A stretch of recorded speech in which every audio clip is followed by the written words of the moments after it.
Who's doing that? That's almost as expensive as a jersey these days.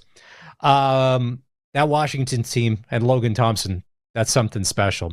Also, continuing along on the hockey talk front, Rob Hart, the play-by-play voice of the Flin Flon Bombers, who are on a bit of a heater, and that's a bit of an understatement. They are on a 20-0-1 run after their 3-0 win in Melville last night. Rob has been the play-by-play voice of the Flin Flon Bombers since 1997. He's called over 1,000 hockey games. I would love to know if he's kept track how many kilometers he's ridden on a bus. Because Flin Flon is close to nothing. And there's no short trips. And 1,000 games. That's a lot. And a 20-game or 21-game unbeaten streak in hockey is special. I don't care if it's the Saskatchewan Junior Hockey League or what hockey league you're playing in. That is something to talk about. So we're going to welcome Rob to the show in probably 20 minutes or so time and chat with him. Those Bombers will put that streak on the line tonight in Estevan against the Bruins and their new coach after making the Jason Tatarnic out earlier this week and changes there. A lot of people have their eyes on Kindersley and the West Central Events Center. When it comes to curling, it is the hot spot. Thankfully, the weather's warmed up. Last week was crazy. Well, Monday was crazy. It was like minus 33 and minus 50 with the wind chill. But thankfully, it's warmed up. You've got the SaskTel men's tankard going on and the Viterra Prairie Pinnacle going on for the ladies. So from the early draw today, ladies' side of the draw, Barker beat Englot 9-2.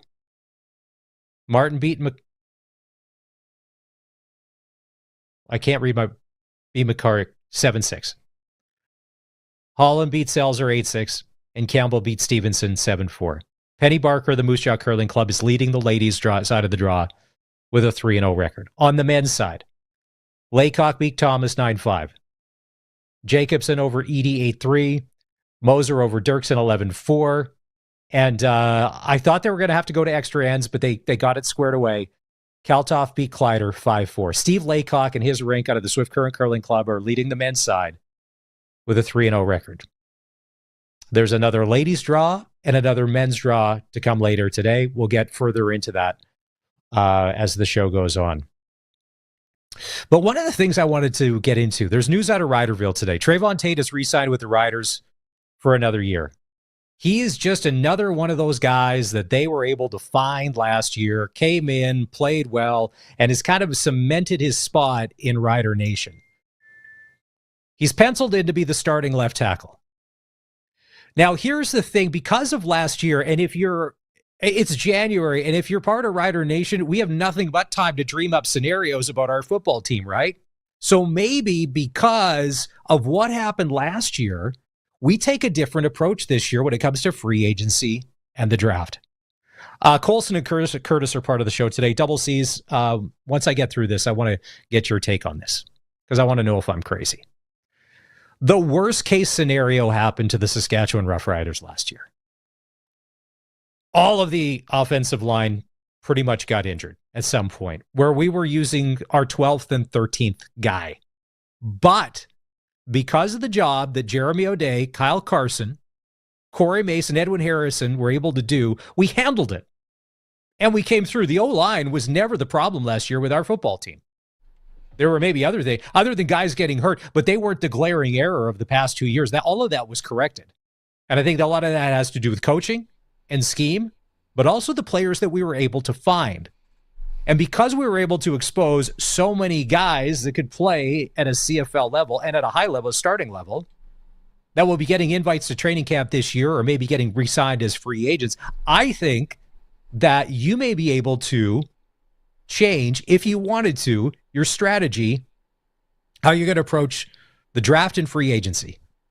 Because as we all know, for the longest time, you need a great O-line in the CFL. And if they could all be Canadian, that's great. Even your tackles, and normally those are American positions, but if you could have all five, remember when Calgary was dominant, they had 5 dominant Canadians on the offensive line. But now that you have all this talent, you've discovered it, and you know that they can play, to be like, all right, we suffered and I don't know if it could happen 2 years in a row where the Riders could have the incredible bad luck that they had last year with the O-line. But if they did, they were able to weather that storm. Their number one pick last year was Kyle Hergel, who ended up sticking with the New Orleans Saints and because of injury situation was able to get onto the roster. Will we see him this year? Who knows? Maybe not.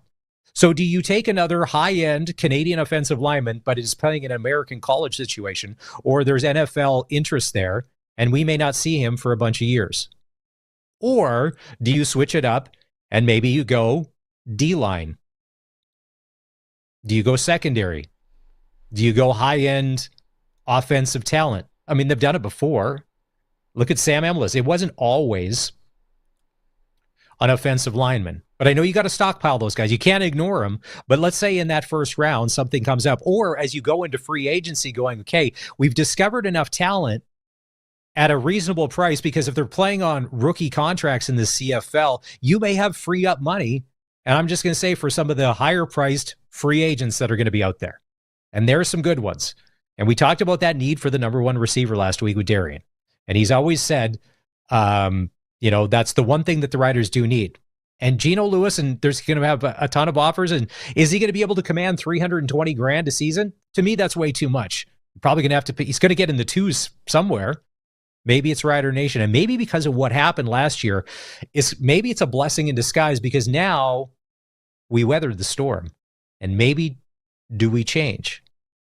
Colson Curtis, am I crazy in this newfound philosophy of the worst happened to us and we came out okay? The O-line was never, outside of the injuries, which wasn't great, the O-line was never our biggest problem last year. No, I think we were only 4th or 5th in sacks given up, which if you're in the middle of the pack in that category, you're okay. So yeah, I think we can definitely focus on other things in the draft right now, because you've got this kind of list of guys that you used this last year. Yes. Who can fill in the spots. And we just picked up Brandon Kemp too, right? Who's been in the CFL for a number of years. So I think we're short up pretty well. You still want to grab a new guy maybe in the later rounds, or an undrafted free agent? In the later rounds, where now maybe you go after the other thing too is, I look at some of the young D linemen that have been coming into the league last couple of years through the draft or whatever. Who was the guy that Montreal got last year and by the end of the season was just dominant? Those are the kinds of guys that maybe because you're trying to fill a void at O-line, you don't end up taking them, because those guys are special and there's not many of them. But now, since we've discovered so many guys, if we stayed healthy all year and we only ever had that 6th, maybe 7th guy, not a lot of other guys get a look. So maybe we don't get exposed, and then you got to go back to your original playbook. But I think now this is wide open. This is almost, I think, is the best scenario we could possibly have. Now, at the time, when we were like, oh, so-and-so is going to be the 10th offensive lineman. This person's going to be the 11th. And here's your number 12 and your number 13. I think this has opened up a whole new world of possibilities for us. Definitely. And seeing how well the coaching staff did with the plug-and-play nature of having to grab guys while they were getting injured, right? Like, again, as you were saying, that's totally not their fault. Injuries happen. Sure, we had them in spades, and it's ridiculous. But, yeah, I think you can approach things a little differently with the draft. I still think, as you said, and as everyone's been saying, the game's won in the trenches, right? You got to focus on the O-line still and make sure that it's taken care of. But, yeah, making sure that your defensive line's got some star talent there too would be a good idea. But even last year, look, when Amari Henderson got hurt, when we had one injury in the secondary, look how much shuffling had to go on, and Deontay Williams. And so maybe you do have to go get a free agent or two to shore up the defensive backfield. Because to me, and I heard you guys talking, Barney, the other day about Marcus Sayles, and he's going to be a free agent. Now, if I'm Marcus Sayles, I had a pretty good year last year. I'm probably looking for a 2-year deal. I bet you a lot of people would offer him a 1-year deal, but if I'm him, because I'm a little older, I want 2-year deal and I want some guarantee money. And I don't blame him, because you may not get that opportunity because you're another year older, and if you do get cut and you get picked up, so if we end up losing him because maybe we only want to sign him for a year because he is older, then maybe you go in and you get some of those guys. I'm just saying, it's something to think about, because we uncovered a lot of gems that we would have otherwise not ever had the chance to because of the situation we were put in. And I said all the credit, yes, Corey Mace, and we've had Edwin Harrison on the radio a couple of times, and he's just such a great guy. What a personality. The coaching job that he was able to do with the plug and play, to me, is one of the, I think, not talked about enough stories of the 2024 season. We definitely talked about it a lot, but yeah, I know there needs to be an assistant coach of the year award just to give him that nod. Or can an assistant win coach of the year? Does it have to be the head coach? Because yeah, what he did was unbelievable, having only one or two guys there for the whole season, and then everyone else was cycling basically. Yeah. And I mean, everybody's hoping that Jamarcus Hardrick will be back from injury and play the right tackle, and Trayvon Tate's going to play left tackle, and that's taken care of. And then you have a multitude of Canadians to play those three inside positions, and how that's all going to shake out. Peter Godber's a free agent when he's been healthy. I thought he played well for the Riders. You didn't really notice. You didn't hear his name a lot, which is great as an O-lineman, as Suits would say. But, you know, he's a center. He's Canadian. He's a veteran. Teams need that. He's going to get some offers. And if we can't keep, like, you know, Logan Fry, Noah Zur, like there's all of these, there's a lot of talent there that we were able to uncover. What worried me last year, and it played out. One injury in the secondary shifted a lot of things. And if we were have to shore up, that's where I'd probably be going. Yeah. And I think I know this year's defense is different than last year's. But even going back the last number of years with our defenses, when you would see an injury in the secondary, there would usually be shuffling, and then the what's the word? The ratio would change. The ratio would change, but the game plan would be simplified too then, right? The last couple of years, they would basically just go to simple stuff and stop being as aggressive. Mace was much more still aggressive this last year, but when you've got bringing in a new guy and you're moving guys to different positions, that takes away some of your playbook right there. So you got to simplify. This year we were much less simple. we would simplify it a lot less, and I was glad to see that. But yeah, I agree. We got to have good defensive backs who can come in and not have any drop off. That's something we've been struggling with. And we were incredibly fortunate last year that Roland Milligan Jr., outside of when he took time away for the birth of his child, was healthy and played the whole season. But remember the season before that? The season came crashing to a halt when Roland Milligan Jr. got injured, and everything just off the cliff. And then from there, obviously, Kyle and Jo, they found their groove last year, finding offensive linemen, and I think we're good, and I don't think that would stop, and I'm sure that the pipeline is stocked up. But now, after this signing, because keep in mind, if we weren't able to re-sign some of these guys, I wouldn't have maybe the same philosophy, but it's kind of like, all right, there's guys coming back. So maybe we shift in what we're going to do. Some other CFL news today. Braylon Addison, 31-year-old slot receiver for the Ottawa Redblacks, has re-signed a 1-year deal.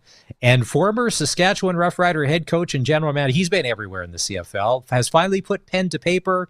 Chris Jones is now officially a member of Bill Belichick's coaching staff. Colson at the University of North Carolina. Colson, you didn't even let me finish before you put your head down in shame.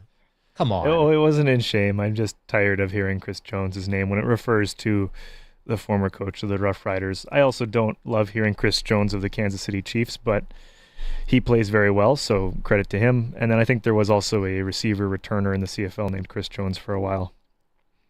So there's a few funny, of them around. We'll get into this, and if you're of a certain age, like myself, every time you hear the name Ben Johnson, you don't think of the offensive coordinator from the Detroit Lions. You think of Ben Johnson, the sprinter, who won us a gold medal, but then got busted for steroids. When we hear Ben Johnson, that's what we all think of.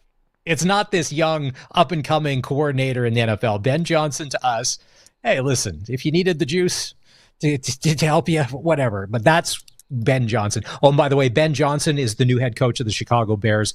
We've got a video that we'll play later in the show that we need to timestamp and play, because in 2 years when he gets fired, I want us to roll back this tape of the fanfare and the parade of him and his family being welcomed into the Bears family and organization, and all the staff's around, and they've got his name on the screen. He said, it's like a first date. It's all good in the hood. Everyone's getting along. It's, love at first sight, all that, and then it can all fizzle out. All right. If you want to be part of the show today, are you crazy like us, Rider Nation, playing fantasy GM in your head and totally going off the board when it comes to how we're going to do free agents and draft? 306-936-6262. We're going to take a break, and when we come back, Rob Hart, play-by-play voice of the Flin Flon Bombers, should be joining us. Flin Flon, if you've missed it, the hottest team in the Saskatchewan Junior Hockey League. I think they're the hottest team in hockey right now. I don't care in any league. They're unbeaten in 21 games. And tonight they'll be in Estevan to take on the Bruins to try and run that win streak one game longer. He'll join us next. It's the all-new Sportscage. You're listening on 620 CKRM, and you can watch our live stream on X or on our YouTube channel. All you need to do is go to sportscage.com. The all-new Sportscage is brought to you by Sherwood Co-op, proud supporter of our community with over 500 donations to local charities and nonprofits annually.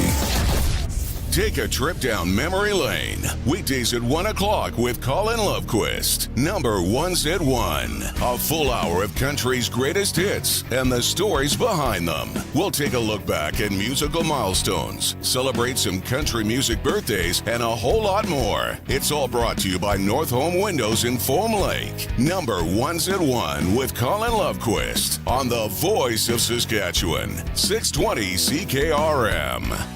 New year, new ride at Watrous Mainline GM. GM employee pricing on remaining 2024 Yukon Denali's. Save over $10,000 blowout pricing on all remaining 2024 Yukon Denali's with finance rates starting at 0.99%. Watrous Mainline is Canada's largest Buick Envision dealership with over 100 en route. Get in on the new year, new ride sale at Watrous Mainline GM with huge cash savings. Your GM superstore since 1962. On the farm, dirt doesn't just get under your fingernails, it runs through your veins. Your equipment is just as tough. You bought it for its rugged dependability and efficient operation. To keep your machinery running as good as the day you bought it, you want genuine AGCO parts, fluids, and filters from Nick Service. Their friendly parts staff has what your equipment needs to keep it running at the top of its game. Keep it genuine at Nick Service, your local genuine AGCO parts headquarters. SaskToday.ca is your local news source, proudly serving communities all across Saskatchewan. Sask Today's team of local journalists are on the ground focusing on local topics that matter to you. From agriculture, local community news, sports, and more. Find it all at SaskToday.ca. Sign up for our daily news digest at SaskToday.ca. From Harvard Media, everywhere. See them rise. Partial breakaway, right side stops, waits, he scores! Then it's Dunlop Ford. Regina Pats hockey is back on your official voice for the Pats. 620 CKRM. Tune in to Puck Drop tonight at 8 when the Regina Pats take on the Lethbridge Hurricanes at the Visit Lethbridge.com arena. Game day tickets are available now from the Pats box office. Don't miss a minute of the action. Listen on air or online at 620CKRM.com. Regina Pats hockey. See them rise. Welcome back to the all-new Sportscage. Connect with the show. Call 1-866-767-0620 or text 306-936-6262. Welcome back to the show. The all-new Sportscage is brought to you by Wing Wednesdays at the Canadian Brew House. They're unbeatable. The Brew House, only 69 cents each, and a mountain of flavors to savor and a flavor of the month. Do that wing thing every Wednesday at the Canadian Brew House. We're going to be joined shortly by Rob Hart, who is the play-by-play voice of the Flin Flon Bombers of the Saskatchewan Junior Hockey League. They are unbeaten in their past 21 games, and they'll try and stretch that win streak to 22 games tonight when they're in Estevan to take on the Bruins. NHL last night, it was busy. There was 8 games. Did you guys see this? The Ottawa Senators and the New York Rangers. The Rangers win 5-0. And Brady Tkachuk and Igor Shesterkin decide to get at it behind the net. Yeah, Gotta love that. If you could have a Brady Tkachuk on your team, that's outstanding. Do we have that video ready to go of them fighting behind the net? Because he kind of gets bowled into, but then I'll give you guys a good check. Detroit at Philly. Let's see. There's Colson on the. What are you guys doing? There's Colson on the phone. No, do we have sorry. Do we have that Shesterkin video ready to go? I can look for it. Didn't realize I was supposed to grab it. My bad. Well, yeah, I send you guys. Well, probably the big thing last night, the biggest story in the NHL was Connor McDavid was serving game 1 of his 3-game suspension. And a lot of people in the hockey world, especially Oiler fans, were very upset. And how unfair. I know, look at that. It's Connor behind bars. Now he's a repeat offender because he's had to defend himself. Now, Connor doesn't draw a lot of penalties. And this is the thing. I think there's some stats out there. He's like 168th out of everybody in the NHL when it comes to drawing penalties. So he's got to fight through a lot of stuff. So last night it was game 1 of the suspension. 3 games. A lot of people thought it should only be 1 game, let alone 3. And the Washington Capitals were coming to town. And Washington is the best team in the East Division. Logan Thompson, Alexander Ovechkin could have been this, the passing of the torch, these generational players. But McDavid's on the sideline in his Costco sweats. And then the Oilers end up losing 3-2, but probably one of the most interesting things out of that hockey game. Now, do we have this video ready to go? Where some fan threw nachos on the ice. Do we have it here? Let's see. Where do the nachos appear? Oh, it's right. Is that the box of nachos right there? Yeah. And Logan Thompson's pointing. He was distracted on the play. So, first of all, nachos on the ice. How's that allowed? Okay, so that actually looks kind of full. And in this economy, and with inflation, everything's gone up. But the prices of hockey rink food, I don't care where you are, is through the roof. And Rogers Arena has been tabbed before. They always make the social media posts for having some of the most expensive food in pro sports. Like, I think we were checking that a hot dog and a drink was $22. Nachos are $17 or $18. And you're just going to toss that on the ice? Yeah. I don't think I'd be tossing any nachos on the ice anytime soon. Even just like food in general, if you got a nice discount or whatever, it's like, why would you just be tossing it, Got to hold on to that stuff. Well, and the other thing too is, and now they don't take this stuff lightly anymore. If you get caught throwing stuff on the ice, you can get banned from buildings for life. Like, you can get yourself banned. Now, is it really worth it? And it was the first period. That was the Oilers' first goal. Pierre-Luc Dubois scored the winner. The Caps end up winning 3-2.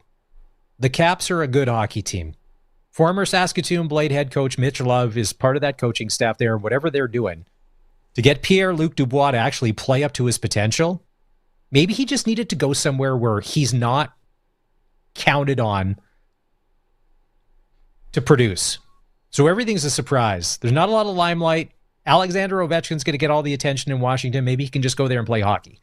Because in Winnipeg and LA, it just seemed like that guy was a huge problem. And maybe his attitude has changed because this is his 4th or 5th try. So we'll see. Tampa last night, Tampa at Montreal. Jake Evans scored the winner with 2:15 left as the Habs beat the Lightning 3-2. Carolina at Dallas. Jesper Kotkaniemi. I've never been able to get his name right. Scored both Carolina goals. They beat the Stars 2-1. San Jose at Nashville. Nashville made history. This is interesting. They came back from 4 goals down, something they had never done before in 173 games in their history, to beat San Jose 7-5. The San Jose Sharks, if Mike Greer can keep doing what he's doing and stock those cupboards a little bit, are going to be a fun hockey team to watch in a couple of years, because they already are. With Celebrini, you've already got Macklin Celebrini, what he's been able to do as an 18/19-year-old kid coming in and helping that team. Wow. Florida, the Panthers beat Anaheim 5-2. Buffalo at Vancouver, and a lot of people thought that the JT Miller situation was all going to calm down. It was going to be good. They beat the Oilers on the weekend. It was emotional. Maybe the team will start getting along. A lot of people thought maybe this will kickstart the Vancouver Canucks because now they're going to galvanize after all that McDavid garbage as a team and come together. They're going to go on a bit of a heater themselves at a winning streak. They lose 3-2 to the Sabres. Yeah. Tage Thompson shows up out of nowhere and scores a goal. 4 games tonight in the NHL. Boston, as it is at New Jersey. Now, Jersey's been rumored to be Colson. Does Colson have an update? Is Colson? It's breaking news. I got some breaking CFL news. The Saskatchewan Roughriders have released wide receiver Ajou to pursue NFL opportunities. Wow. Well, he did have some workouts. He did. So now it's official. They've released him of contract so he can go and sign with somebody. So must have had a good look. Because he did. Keep in mind, he didn't play all that many games before he got hurt. He had a great preseason. Then it took a while to get on the roster. Yeah, he had a good preseason. He had a good showing, and honestly, most of what we saw of him was blocking for the running game later in the season. But he was doing phenomenal at that too. So, yeah, kudos to him for working hard. And I know all the Rider fans, well, we'd prefer to have him on our team probably, but happy to see him to get a shot. Correct me if I'm wrong. Was one of the teams he got a workout for Indianapolis? Because remember, Indianapolis had kind of like what like these NFL teams do. They have like a cattle call where they're going to get like 10 to 12 players come. Everybody works out. I thought Indianapolis was one of the teams that brought him in for a workout. No, I could be wrong. You are correct. Indianapolis was one of them. I think Denver was another. Mm-hmm. Just trying to see. Now, here's the thing. If it ends up being Denver, Sean Payton's a smart guy. And he would know where to look, where if you're going to find some talent and talent on the cheap, because mind you, he's coming in, he's an undrafted free agent. So if he were to make a club, getting the absolute bare minimum. So it's not costing that way. Is he going to be a training camp body? Who knows? But the kid just seems to have something. Now, whether that potential can ever be realized, I think a lot of us saw that last year in the glimpses that he had. He seems like at times could float down the field, and he made it look effortless. And when he would get open, he could get open. And it was the highlight reel. The other thing is he brought the energy too, right? Because a lot of coaches say this, like you're getting players for their talent, but you're also getting them for who they are and what they're going to bring to the culture in the room, right? And he brought the energy. He was always hyping everyone up. Even when he was hurt, he was waving his arms, getting the crowd into the game. So the people are going to see that too and be excited about it. But yeah, it looks like the teams he worked out for were the Colts, the Broncos, and the Pittsburgh Steelers. So, yeah. Here it is right here. Here's one of his catches. That's nice. Goes up, high points that ball. And wasn't his story, wasn't he at like a legit Division I college, like an SEC school, and then for some reason did he have to like transfer to like a different school? What was it? Was the original school Auburn? I want to say Auburn. Am I completely wrong? Nope, you're wrong. It was Clemson. Okay, so Clemson, Auburn, to me, yeah. Yeah, when we had him on the cage a few weeks ago, close to the end of November, it was around Agribition time, he told part of his story. And yeah, it was at Clemson. I believe the coaching staff all got swapped out, and you know how it goes in college or professional sports too. When the coaches go, those are the guys who got you there. Now you're like, oh, is my opportunity really here? And he had just gotten injured too. I forget exactly what happened, but he said he basically blew everything in like the left side of his abdomen area. And then transferred to, I think it was the community college school after Clemson there. Might have been another D2 or something. I don't remember exactly. But yeah, that would have been late November if you wanted to go listen to that podcast and hear his full story from him. But yeah. Well, so here's the thing. If let's say that coaching staff doesn't get swapped out and he stays with the Clemson Tigers, he's probably getting drafted or an undrafted tryout in the NFL. So if this is coming to you as a shock as a Rider fan, this isn't a shock to us because he had that potential and talent. And like I said, situation out of his control, he probably would have been getting a look. Or the Riders could have drafted him, but maybe he's one of those, well, if he shakes free in 3 to 4 year type guys, if he tries the NFL. We were just fortunate to get him because of if he did have to go play at a Division II school. And then, of course, you're going to come and do that. And for obviously whatever he was able to put on tape, people like what they saw to get 3 workouts. It'll be interesting to see if it is one of those 3 teams or if it's another team that just saw tape on him and has offered him a tryout. And if it's Sean Payton in Denver, that wouldn't surprise me. Because to me, he's the smartest coach in the NFL. That'd make Barney happy. He's a Bo Nix fan. Yeah. Well, look what they were able to do in year 1. So breaking Rider news here on the voice of the Saskatchewan Roughriders. Let's try and get Dave on. I just got a text from Darian. So Darian Durant is on with us Mondays for Double Talk. But we got a text from Darian on Monday. He was down sick with the flu, completely wiped out, said, hey, we're going to try this for Wednesday. So we were trying for today, just got a text from him. Problem with the throat, can't talk. Still sick. So we'll do that. Maybe let's try and shoot Dave a note, see if we can get him on after 5 for some breaking. Maybe he's got some more details. So Ajou released by the Saskatchewan Roughriders to pursue an NFL opportunity. Just coming down from the Rider offices at Mosaic Stadium. Excited for him. And if the Riders have another season like they did this past year, there's going to be more and more of these situations that the talent's going to get plucked. It's part of success. But that's a good thing when people want your players. Because if nobody wanted, it'd be tough. Same with our free agents. If they all got offers, it'd be a whole other story if they didn't. So best of luck to Ajou. Doesn't mean we'll never see him in Rider Green, but he's going to go try his hand at the NFL. Some other NFL news today. What did we find out? Trent Baalke has been fired as the general manager of the Jacksonville Jaguars after 5 years. Shad Khan, it was one of those we're mutually parting ways. But here's the problem. They've interviewed a lot of head coaches, and a lot of these guys have pulled out because they know that Shad Khan is an owner that's overbearing and Trent Baalke is not a great general manager. So these guys are not going to go sign up. They're happy to stay coordinators. And we'll dive into that a little more in the NFL story next hour. All right, time to take a break. We're still efforting to get Rob Hart on. He is the play-by-play voice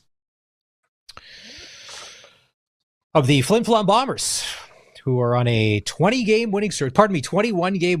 So we're going to find out what it may take to get to win number 22 here in just a sec. It's the all-new Sportscage, brought to you by Regina Motor Products, on the radio at 620 CKRM.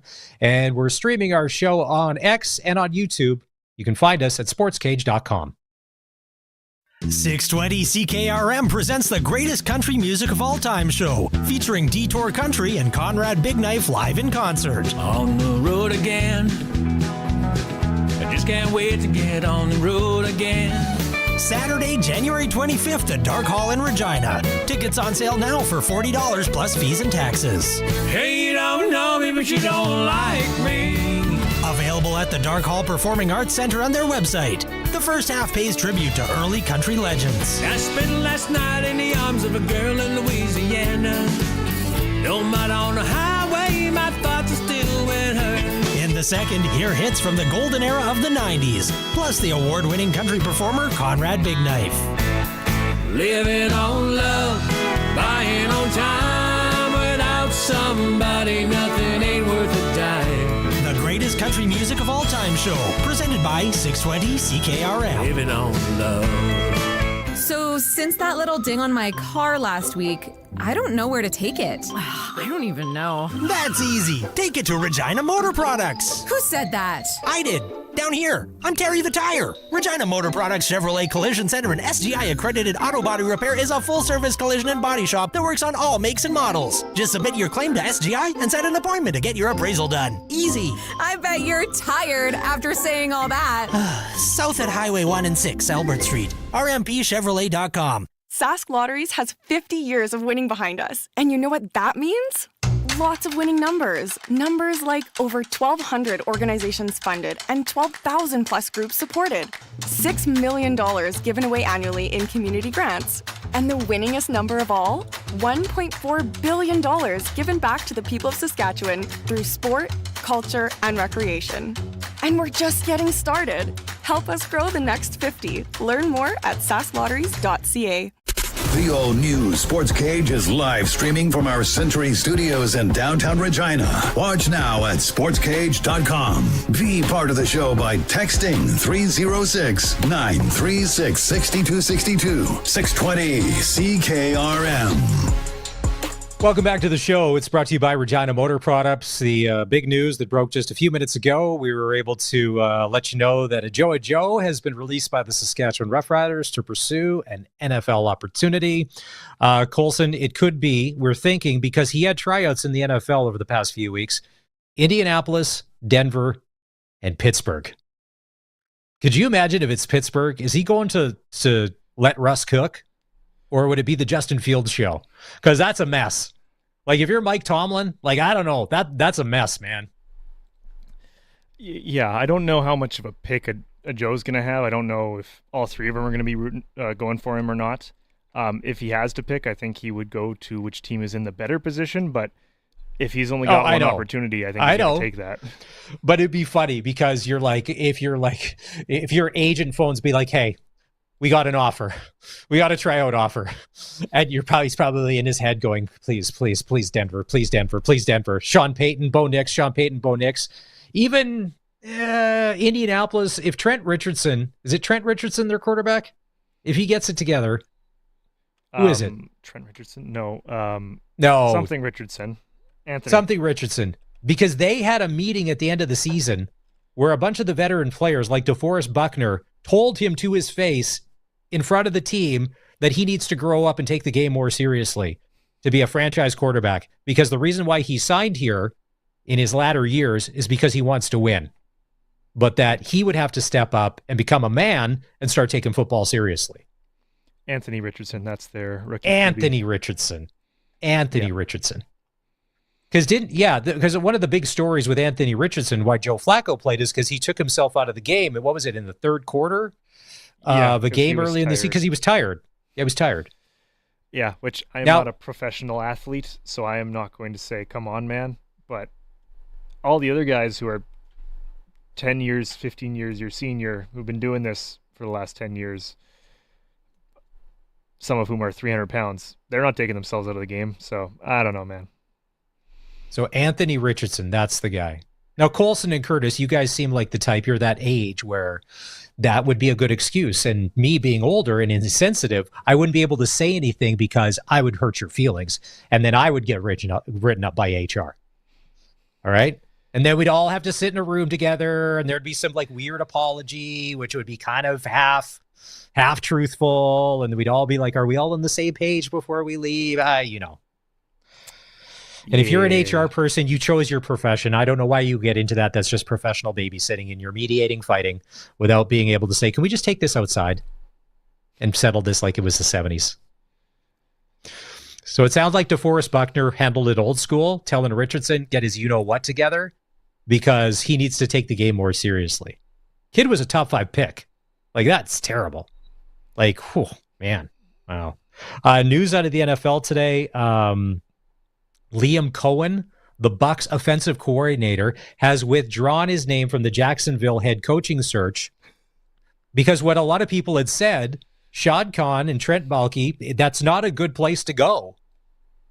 Trent Baalke is now fired as GM of the Jaguars, but this Liam Cohen, the Bucs OC, is going to be one of the highest paid OCs in the NFL. He did some great stuff with the Bucs offense and Baker Mayfield. So I think that's a win for the Bucs, because if you do get that job in Jacksonville, what's your shelf life? realistically, 2 to 3 years. I think Doug Peterson got longer because he was Doug Peterson and he won a Super Bowl. Yeah. But if you're a no-name rookie, let's see. The Jets have hired, it's official. The rumor was out there. The Jets have hired Detroit defensive coordinator Aaron Glenn. John Spytek, the assistant GM of the Bucks, is going to be the new GM of the Raiders. So that probably goes back to when Tom Brady was in Tampa. That's where that connection came from. And the rumored coach, which I think is one of the few guys that could handle the Davis family and is smart enough that he could turn this around, is Pete Carroll, who won a Super Bowl with the Seattle Seahawks. And didn't he win a national championship when he was the coach at USC? I think he did, with Reggie Bush and those guys, and Matt Leinart. Yeah. Oh, that Raiders team. They need stability. And Pete could deliver that. Because I don't think you're going to fire Pete Carroll 2 years in. Like 2004 AP national champion. Yes, Pete Carroll. Yeah. Yeah. The Raiders. That I find hilarious is Pete Carroll's older than Bill Belichick. Oh, I know. But you just look at the way Pete chews gum. Dude's a maniac. The New England Patriots have hired Josh McDaniels as OC in New England. This is his third go-around with the Pats. And there's people on, why wouldn't you? He's been part of 6 Super Bowl winning teams. He knows what he's doing. And I think that it's fair to say the Raiders situation and how it played out, that's not really all Josh McDaniels. Because it didn't get any better for Antonio Pierce. That thing was a runaway train from the start. And McDaniels knows how to... Vrabel's looking for guys that know the Patriot way. And people maybe hate the Patriot way, but it worked. Is it a different era? Will it work again? Yeah, it may have to be Patriots way version 2.0, but there's nothing wrong with Josh. Out of all of these guys getting opportunities, why wouldn't you give Josh McDaniels another chance? And people, whoa, he did it with Brady. Well, he's going to have to do it again. With some new guys, with Drake May. But if you're Vrabel, would you not like the fact of the security of being able to hire a McDaniels and really not have to worry about that aspect with all the other things you're going to have to worry about now in rebuilding this New England roster? Because that's a mess as well. And what are the Dallas Cowboys going to do? Because the Deion Sanders thing had steam, then it kind of fell off. They've interviewed Kellen Moore. Well, I think it would be a good offensive coordinator, but he's a head coach. And then there's talk, what about Cliff Kingsbury? From Washington, is he going to get another chance to be a head coach again? But to me, at least, Dallas is Dallas. Dallas is better on your resume. Is not going to end well. That as opposed to the Jacksonville Jaguar situation. I just don't think it's going to end well. I don't think any situation in Jacksonville has ended well. No, it hasn't. Yeah, that team's just got a mark on its back. As we get ready for the championship games this weekend, AFC and NFC, Curtis, do we have some of the funnier memes ready to go? These are floating around the internet. This is not just us. Everybody's been sharing these on social media. These are... What is this one? The Buffalo Bills were just called for roughing the passer ahead of their next game against the Kansas City Chiefs. That's a good one. Now that's everywhere. That's not everybody's had this and shared this. That's a good one. Patrick Mahomes came out today and said, well, I think we get some calls. What's the other one? I didn't get this one right away, but then I was like, oh, okay. The Mark Andrews one. Oh, there we are. The roommate had the flu. How you doing? Then there's a picture, and I didn't get this. What does that mean? Oh, I didn't catch it. And it's a picture of Mark Andrews because he dropped the pass. But did you see the behind the scenes video come out where Lamar Jackson goes over to him right afterwards and says, "Hey, we're all a team. It's not you. This is all of us. You're not you're not the scapegoat here." But he's the scapegoat. Like, come on. A little bit. I mean, like, Lamar Jackson kind of wasn't the best game from him either. But here, no, it wasn't. I mean, if we got there's that one turnover. We actually have a special guest that was talking about that just yesterday. He's going to come in and surprise you. It's Barney. Hey, there he is. Hey. Oh, hey. Hey, I had to join in on this conversation. Where can we start? Can we start with the Ajou? We start with that Yes. first? Yeah. I had, and I know I don't want to be that guy, that I had this feeling, and I'm like, what happens if he gets a little bit of a taste? Here we are now. So the big question is that I'm efforting, trying to figure out, now is he still going to coach the hockey game against Key and Schaefer Baker? Well, like what happens now?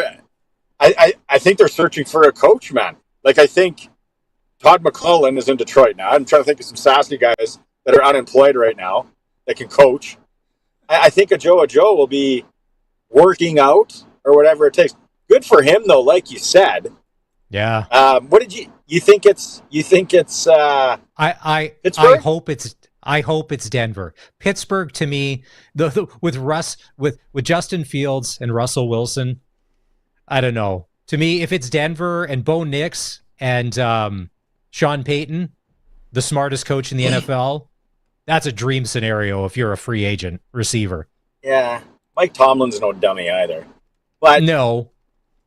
I think you would have to do like a deep dive, and we don't have the time, nor this just was sprung on us, on who would he have maybe a legit shot with? Who needs his body type, what he can bring. Maybe it's Indy. I don't know. But yeah, you're a big Sean Payton guy. I'm just a Bo Nix guy. I heard Colson saying that. So there's that little nugget too. I'm really trying to figure out now who would be another coach for the Winter Classic up in Saskatoon. What is it, February 1st for the Rough Rider Foundation? Yeah, 9 days. Yeah. Is there 30 days in January? 30 days has September, April, June, and November. All the rest have 31. No, there's 31 days. Yeah. 10, 11 days. See, I'm glad you're doing that because I can never figure that out also. And then Josh McDaniels. Yes.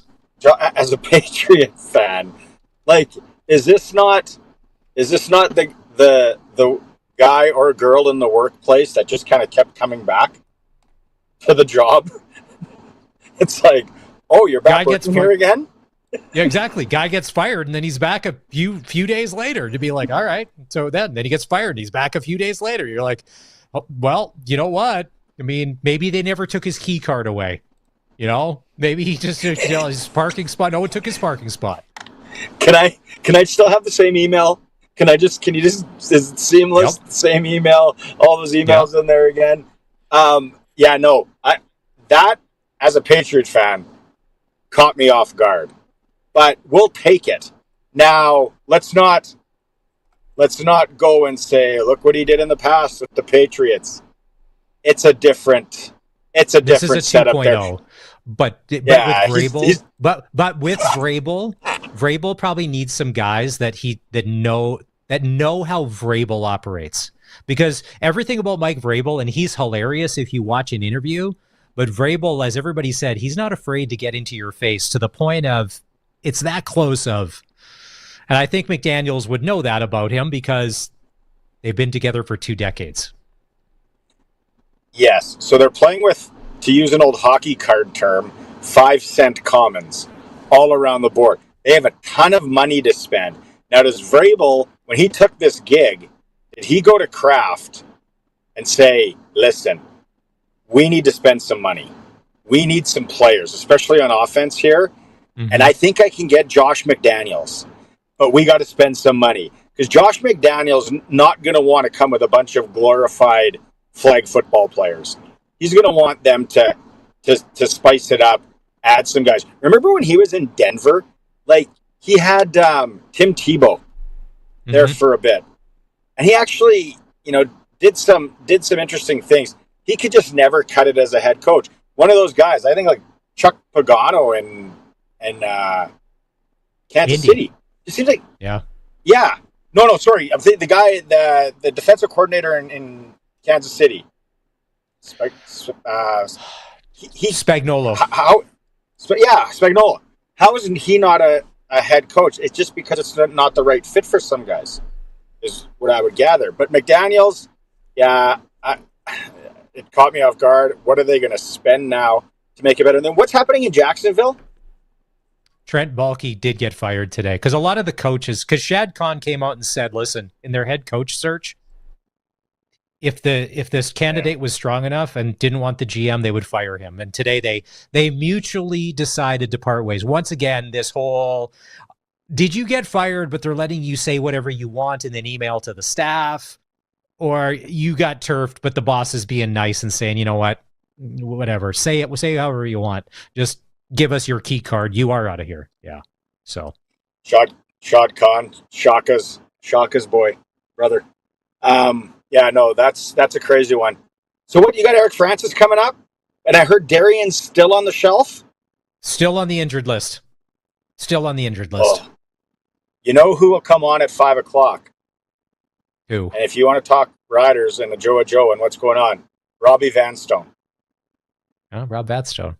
We can reach out to Rob. We had him on last week. Speaking of guys on the injured list, he said he had a viral infection for over a month. Like, whoa. It's a good thing we get free health care. That's right. All right, apparently we got to go to news. Look, if you talk about enough things, the guy who runs the show normally will call in from his car. Where are you going? What are you doing right now? Going to coach. It's yeah. I got 2 jobs, and for some reason I thought it'd be a good idea to help coach numerous teams. So have a good show. Hopefully I'm not sick tomorrow. Thanks. I feel like have I'm a coming good time, down with Coach something. Marty. Yeah, Hi. Coach, could you imagine if he's like, you kids skate some laps? No, I'm texting my mom. I am not skating laps. All right, we got to take a break. We'll go inside the NHL after 4 o'clock with Eric Francis for Southie Mainline Chrysler. This is the all-new Sports Cage on 620 CKRM, and we're also streaming on our YouTube channel. You can find us at sportscage.com. Two-Way Service, your Ford dealer in Southie, has been a proud family-owned dealership for over 50 years. Right now, they have deals going on to get you ready for those winter roads ahead. Save $16,000 on a new Expedition. Get 0% financing on 2024 F-150s for 72 months. Or drive away in a Bronco or Bronco Sport and get 0% financing for 60 months. Plus, get a trip for 2 to Vegas with the purchase of a new vehicle. Two-Way Service in Southie. Just 30 money-saving minutes from Regina. TwoWayService.com. Louis Dreyfus Yorkton is expanding to meet the growing canola demands of tomorrow. If you still have canola to market, LDC Yorkton offers nearby space with highly competitive basis levels. Don't miss the LDC Next Era program, which still has a few acres available for this crop year, offering extra premiums on top of those great basis levels. Canola deliveries are accepted Monday to Friday from 6 a.m. to 7:30 p.m. LDC Yorkton, a name you know, a name you can trust. Call 1-877-782-8882 or visit LDCYorkton.com. CoolBet has all the hot games. For all the free-to-play casino games, head to coolbet.co. They've got sports odds, including Saskatchewan senior hockey, plus all the sports odds you can think of. From the ice to the field to the court, CoolBet has you covered. All at your fingertips. No risk, just thrill. So why wait? Get in the game and embrace the unexpected at coolbet.co. It's Grow Time, Canada's Farm Show Regina, Saskatchewan, presented by Viterra, the premier event for farmers, agribusiness professionals, exhibitors, and sponsors, happening March 18th to 20th, 2025. Featuring a vast trade show with hundreds of companies with special offers, clinics, and learning sessions, along with live entertainment in Young's Equipment Farmhouse Lounge. This is your must-attend spring event. That's March 18th to 20th at Real District. Get your tickets at Canada's Farm Show Regina, SK.com. Good afternoon. There's some light snow and it's minus 11 in Regina. I'm Corey Atkinson from the Harvard Media News Center with 620 CKRM News. Saskatchewan Premier Scott Moe says he's not straying away from the Team Canada approach in response to U.S. President Donald Trump's tariff threats. Canada's premiers met with the Prime Minister today as the U.S. President threatens to slap 25% tariffs on Canadian goods. Moe says he's all for pushing back, but he doesn't want to see broad-based dollar-for-dollar counter tariffs that would only hurt Canadians. Broad-based tariffs, dollar-for-dollar tariffs with the U.S. is not in Canadians' best interest, nor should export tariffs ever be considered by our government. Moe says Saskatchewan businesses should appeal to their American counterparts to advocate on Canada's behalf with U.S. lawmakers. The Regina office market shows mixed results as 2024 ends, according to a quarterly report from Colliers. Average rental rates rose to $15.03 per square foot in Q4, up from $14.49 in Q3. However, there was negative net absorption of nearly 38,000 square feet, largely due to increased suburban vacancies. Suburban areas saw rates rise from $12.58 to $13.22 per square foot, with 63,000 square foot of new office space, including Connexus properties, hitting the market. Tenants now have more negotiating power as landlords offer incentives. Trends like flexible workspaces and smaller office footprints are expected to continue in 2025.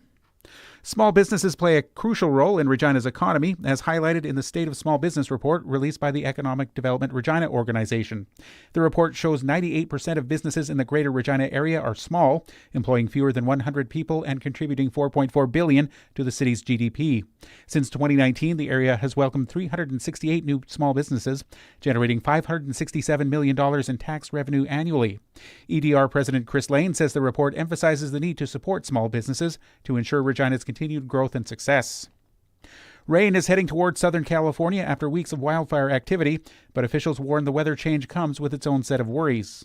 It's been over 8 months since Southern California has received measurable rainfall, and this weekend there's a chance some actual light rain will come. That will help with the fire situation, but it's a double-edged sword. Water can cause mud and debris flows in the burn areas. Mark Pistrella is with LA County Public Works. As the rain approaches, LA County Public Works will mobilize 24/7 storm patrols.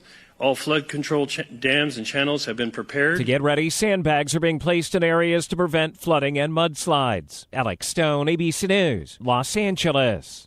And finally, U.S. President Donald Trump's threat to impose stiff taxes, tariffs, and sanctions on Russia if a deal isn't reached to end the war in Ukraine is likely to fall on deaf ears. Asked yesterday if he'd consider more sanctions on Russia if Putin does not agree on talks. Sounds likely. The president hours later called for Putin to stop this ridiculous war and warned if there's no deal soon, he'd put high levels of taxes, tariffs, and sanctions on anything sold by Russia to the U.S.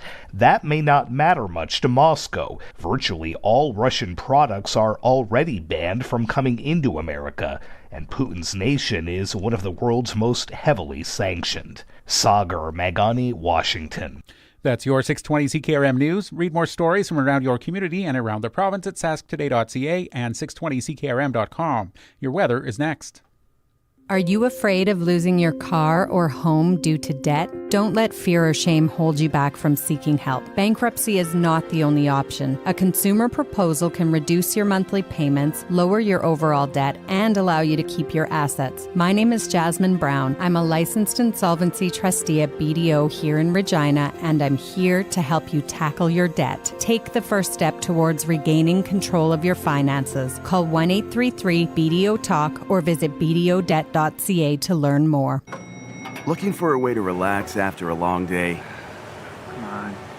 Tired of being notified by life's bells and whistles? Yeah, I'm gonna need that draft tomorrow. When you're ready to stop working so hard, you know it's time to play.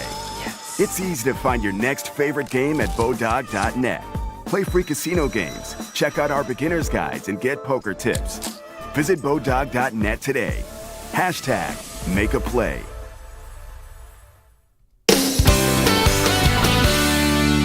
And now your 620 CKRM precision weather forecast for Linex Regina. Serious protection, killer looks, 1865 McCarra Street.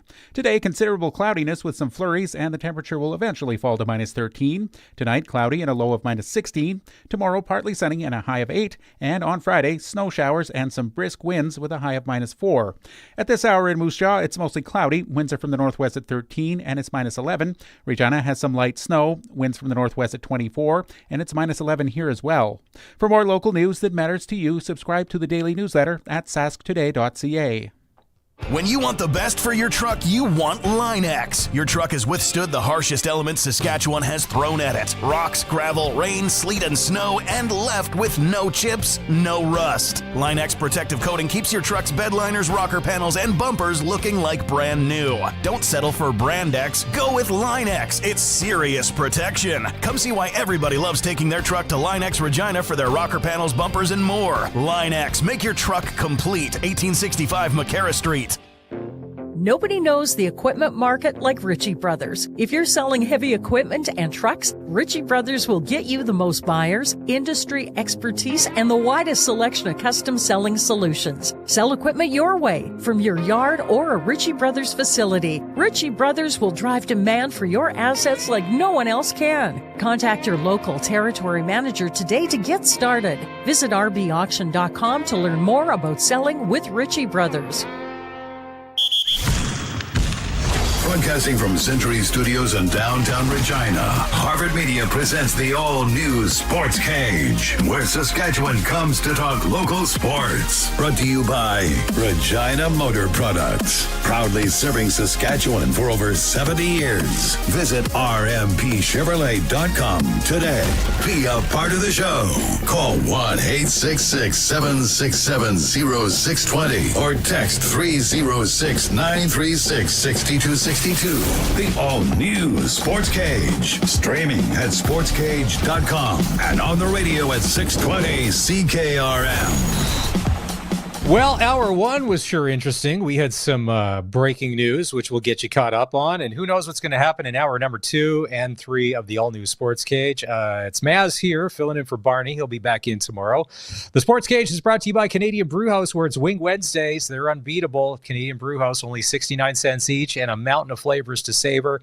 And a flavor of the month. Do that wing thing every Wednesday at the Canadian Brewhouse. The breaking news last hour, we found out that Ajou has been released by the Saskatchewan Roughriders, but for all the right reasons, an NFL opportunity.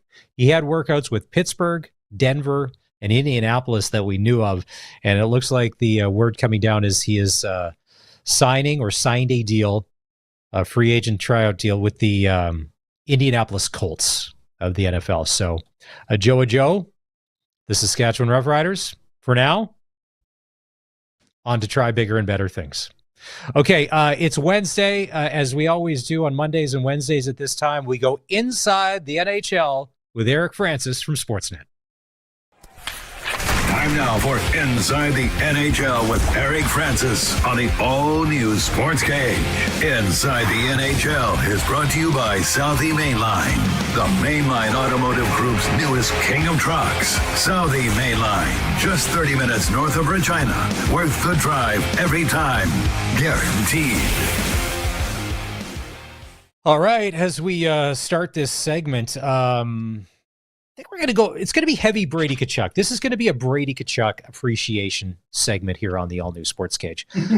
Curtis, do you want to roll the video from last night where Brady Tkachuk, just an all-timer, him and Igor Shesterkin, and then the fight happens behind the net? So let's see, we got a scrum. We got a scrum here. Shesterkin looks to be hurt. Now, Eric, do you think, is he hurt or is he playing? Or is that an Academy Award-winning performance happening right there? Yeah, give him the trophy, man. That was an award-winning fake job, and that's what a lot of goalies are told to do. But then he springs into action. I know. So Tkachuk is tied up with a player. Who's number 4 from the Rangers? He's tied up with a player there. And then Shesterkin tries to get in there, and he's just going at him. Schneider. He's with Schneider. So Schneider. And Matt Rempe's on the ice, right? Like perhaps the most formidable. Now he's tied up with Rempe right there. I know. And Rempe's as tough a guy as there is in the league, but that doesn't faze Brady at all. No. And I love at one point he He's holding off Schneider. He's got the straight arm for Shesterkin, who takes an absolute, almost face plant backwards, a back plant, because Brady's so much stronger than him. And, all this happens in a game like this, and Brady only walks away with 6 minutes of penalties. That's a light night for him. The Rangers ended up winning the game 5-0. I think quietly, there's Rempire's state of mind. Did you see that goal that Rempe scored in that game? He looked like a goal scorer. He had some hands there. Did you? That nice little move, little backhand, forehand. Woo! There you go. I didn't see it. I saw that he scored though, and I thought, oh my God, I guarantee that went off his ass and in the net. No, but he didn't. I guess you're telling me it was good. That's good. He's good. It was a Calgary. It was a goal scorer's goal. Yeah, and that's kind of good to see. The Rangers, they didn't fire Laviolette. They didn't panic. There's still a lot of talk, but they're kind of they're in wild card striking distance of a point or two. So they've kind of righted the ship. If there was maybe everybody else around them got worse, but they've kind of whatever they needed to pick up, they picked up. Now, can they keep it going? Geez, I don't know. Do we have this other video from the other night? You wanted to point this out. This is because we both love Brady Tkachuk, and if I'm an owner of a team, I tell my GM, find me a guy like that to do that. Yeah. This is the non-call from a game the other night that you watched, right? Yeah, this is, Brady Tkachuk. I'm not sure I know I've never seen this in the National Hockey League. I'm not sure if I'm his coach, I'm thrilled about it, but as an official or even as an NHLer, you have to admire this. So he's playing in the game. He takes a high stick to the head as he's skating away, and his head snaps back, the old, snap back. But immediately he realizes, oh, the stick hardly hit me at all. The ref's arm went up because the guy, he was calling a penalty for a high stick. And Brady's looking at the ref as he's skating off the ice saying, no, do not give him a penalty. He barely hit my helmet. Do not give him a penalty. That was not a penalty. This is not the NFL or the CFL where you defer a penalty. You take the penalty and you move on. But he figured, I guess, it just shows the integrity he's got. I think the guy's a unicorn. And when you say other owners are like, find me one, I think even they know that's impossible. There's only one player even remotely close. And he actually brings quite a significantly different skill set. But that's Matthew, his brother. They're very, very much unicorns in this league. You can't find them anywhere else. And, I read a piece today where Brady's gone 8 games in a row now without a point. And people saying they need more out of Brady Tkachuk. And I would counter by saying, when you are held off the score sheet for 8 straight games, and yes, as the captain, and you're generally expected to be scoring on a much higher clip than 0 for 8 for Brady Tkachuk. He is used to that for sure. But you try to do other things, and that's exactly what he's all about. They've gone 5-1-2 in those 8 games. So why is anybody coming down on Brady Tkachuk when he's out there mucking and grinding, turning down penalties, fighting anybody who comes near him? And he's just the ultimate captain. So, yeah, they want more offense. Well, let's give him a break. There he is there, skating away from that. Look at this. No. No headshot. I love the fact that his helmet barely fits on his head. Like Matthew's mouth guard never stays in his mouth, and his head. So here it is right here where they're going to. And the stick's going to go up. Let's see, where are we? This will play right here. We're going to follow it along. Yeah, okay, there you are. Yeah, that's the thing. And they're trained to do that. That's just a natural instinct. Okay, the stick did come up, but if it caught him more on the arm or the shoulder, I get it. But that's the honor you don't see among athletes anymore. And even last night in that game, Matt Rempe is there, and Rempe is one of the tougher customers in the National Hockey League, but he even probably thought twice about, ooh, that's Brady Tkachuk. I don't know if I want that. There's a size advantage there, but you just don't know, because if you're Rempe, you don't want to get knocked out by that guy. Because you're a monster. I don't think Rempe's scared of anyone because, if he is, then he's not in the league much longer, but he's proven that he'll fight anybody at the time. But Brady's as formidable a foe as there is out there. And exactly. I always I remember a big deal was made in the Battle of not the Battle of Alberta, but the Battle of the Kachucks, if you want to call it that. And we always used to ask Matthew and Brady, would you ever fight your brother? Because usually when they play, the mom and the dad, the grandparents, and the neighbors, they all come out and they wear a shirt with half of one team on it and half with the other team on it. And they both say, there's no way, like Matthew always says anyway, there's no way I'm fighting that guy. He has become a big, big, big boy. Like he towers over Matthew Tkachuk now. Matthew used to beat him up forever because he was the older brother and had a size advantage for most of his life, but not now. He's like, Brady's one of the bigger guys in the league. I would never fight him. Plus, if I fought him, I would probably have to fight my mom, and I'm definitely not. I'm definitely scared of my mom. There's no way Chantel would go for it. I can tell you that. Big well. We're inside the NHL with Eric Francis from Sportsnet, brought to you by Southie Mainline Chrysler. Say farewell to 2024 and hello to massive savings at Southie Mainline. You can get up to $25,000 off remaining 24 inventory. You can save up to $19,000 on 24 heavy duties. Plus, they have 2024 Jeep Compasses starting at $34,945. 30 minutes south of Regina. Southie Mainline Chrysler. Worth the drive every time, guaranteed. I was excited last night to watch the Oiler game. Not because of all the, because the Washington Capitals, and we don't get to see a lot of Capitals games. Alexander Ovechkin is chasing a record, which is really nice, but it's kind of cliche and a little bitchy. Logan Thompson, the best goalie in the NHL, who won a Stanley Cup with the Las Vegas Golden Knights, but then Vegas had a numbers problem and salary grab, so Thompson moves on. He's been the best goalie by far.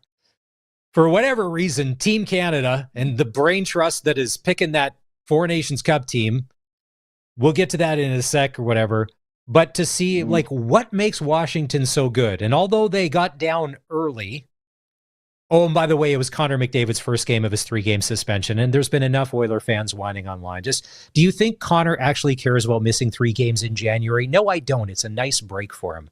But as advertised, that Capitals team, they just work. And then they end up with a 3-2 win. Yeah. And they don't have a single player on that team. Maz and I were talking about it on Monday. They don't have a single player on that team in the Four Nations Cup, and they're using that as motivation just to show everyone, okay, no one thinks we're all that good. And hey, let's be honest, nobody thought that they were much, maybe a playoff team. That's it, but they're first in the NHL. Logan Thompson, he does have actually the best record in the league, in terms of winning percentage. Obviously, Hellebuck is the best goalie in the league, and I would say Ottinger's probably a little better than him too. But in terms of pure record and win-loss, what is he at, 23-2 or something? Like, it's absolutely ridiculous. So a great story, good Calgary kid, and played. He's a neat story too because it wasn't all that long ago. He was not only in the ECHL, but before that, he was a Brock Badger playing in university. Brock University. And it's a neat story how Kelly McCrimmon kind of got to know him. And McCrimmon knew him from his junior days and then gave him a chance ultimately with the Golden Knights. And they wagered a case of beer on it. There's a great story there. I've written a column on it before. Anyway, here he is, against all odds doing what he does. It just shows you goalies mature so much later than most goalies, unless you're Dustin Wolf, but that's another story. But yeah, Logan Thompson, great story for that. And, in terms of coach of the year, that Spencer Carberry, it's going to be awfully tough to beat him for doing what he's done in Washington with a team that many picked to not even make the playoffs.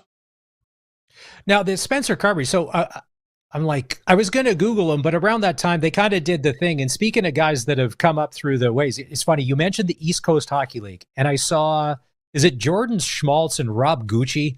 They're pretty good on Twitter. They do Hockey Night in Scottsdale.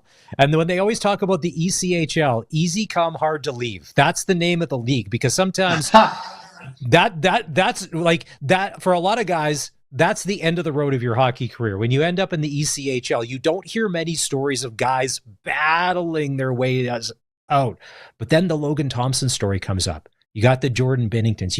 You've got this where, and keep in mind, The only Carberry that I know named, there was Joe Carberry. Remember him? He used to call chuck wagon or rodeo races. He was famous. Yeah. But if you would have said, Spencer Carberry's going to have the Washington Capitals playing some of the best hockey out of any team in the NHL, it would be like, who?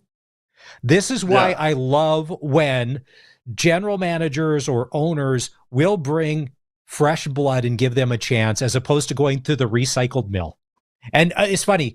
We were talking about Peter Laviolette a few minutes ago.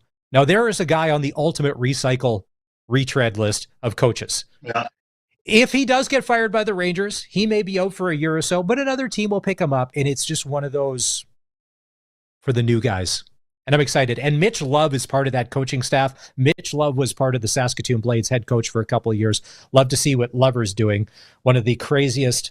Paul Bissonnette has a really broken nose that's in a really weird place on his face. Mitch Love, same thing. For however he earned that, man, that looks painful. How broken his nose looks. We know Mitch. He was a head coach of the Wranglers here in the American Hockey League for the Flames farm team. And, when the Calgary Flames were looking for a new coach a couple of years ago and they ended up hiring Ryan Huska, that's what prompted Mitch to leave the organization. He was pretty upset that he didn't get the job. So he goes in as a hotshot in Washington. I've had some good conversations with him there. Between Carberry, who was a hotshot assistant with the Leafs, and Mitch Love, you got a couple of real rock star young coaches. And I'm with you. I'm sick of the retreads. Like, God, every time a coaching vacancy opens now, it's Joel Kenville's name is at the top of every list. And he had his day and is one of the great coaches in the history of this league. But, I'm sick of the retreads too. I'm glad when a Ryan Huska or a Carberry or these guys step forward and take it and own it and do a great job with it. But I just want to go back to something now. Did you say Connor McDavid was suspended? Because I hadn't heard anything about that. Apparently, in a certain section of Alberta, that's the only thing that they can talk. We're in a national crisis here with our tax dollars, and we all could be going bankrupt. But apparently, in a part of the world, Connor McDavid got suspended for 3 games, and that's causing people to just, I'm like, do you think Connor McDavid cares about 3 days off in January? What did he say today after practice? That he could, there's not enough time to go to Cabo for a week on the PJ? He said he disagreed with it. I think it's laughable that I thought it was going to be a 2-game suspension, but as we all had a prediction of what we thought it was going to be. The wheel of justice, the way it spins, nobody knows anymore. I'm just glad he got the same thing as Tyler Myers got, because it was the same play, same incident, exact same result. You can't feed a Sherwood to a guy's teeth and think you can just get away with it. So I thought 2, but they gave him 3. I love it. I absolutely love it. The statement that the Oilers put out is obviously kind of made them the butt of every joke lately. Like, come on. Look, it's not uncommon for a team to put out a statement or have a press conference, or at least the GM be quoted somewhere saying, we stand by our player and we don't agree with the punishment, but we'll move on. And, he's our leader and we think he's a great guy. And, stuff like that. The Flames did that with Matthew Tkachuk a couple times. And I don't mind that, but just this statement was so weaselly to me. And don't forget, the president of the Oilers is Connor McDavid's former agent. So it's all just about making sure Connor's happy and not upset in any way. The best meme I saw, and if you're, for those people who love to look for these things, somebody put out a photo of Connor McDavid wearing a fake glasses and a fake nose. And it said, the Oilers have called up David McConnor for a 3-game tryout tomorrow. I'm like, that is awesome. Good for them. And try and sneak his way back in. You know what? And the other thing, too, is sometimes Draisaitl plays better when McDavid's not in the lineup. He just does. They're very fortunate to have a 1 and a 1A. And for some reason, like Draisaitl, but it is true that, and this just isn't a McDavid thing. The NHL really doesn't do a good job these days of protecting their stars. It's not like the NFL. Listen, you get close to Patrick Mahomes in the NFL, flags are coming out, but the NHL, for whatever reason, doesn't do it, and McDavid has to fight through a lot of stuff. And I think it's because he's a bigger guy. Maybe we don't notice it, and maybe because he's not a whiner per se, or doesn't embellish a lot of stuff, that maybe he would get more calls. I don't know. Is this something you think Gary and these guys seriously need to look at? I mean, it's the best player in the world. I do think he gets preferential treatment on a regular basis. We just don't notice it that much because not much is not, the Oiler Nation doesn't go nuts about it and point it out every time they go, yeah, good. They gave him a little bit of a advantage there because he is the best player on the planet. Look, on that play, and I'm not blaming the refs, because when someone decides to go rogue and cross-check someone's face, there's nothing a ref can do about it. But the referee's job, in my opinion, at every level, when I watch my little guy play, 14 years of age, or the NHL, your job is to monitor the temperature of the game. And the temperature was getting pretty high, and it was in the final minute. It was a frantic final minute. They're trying to tie the game.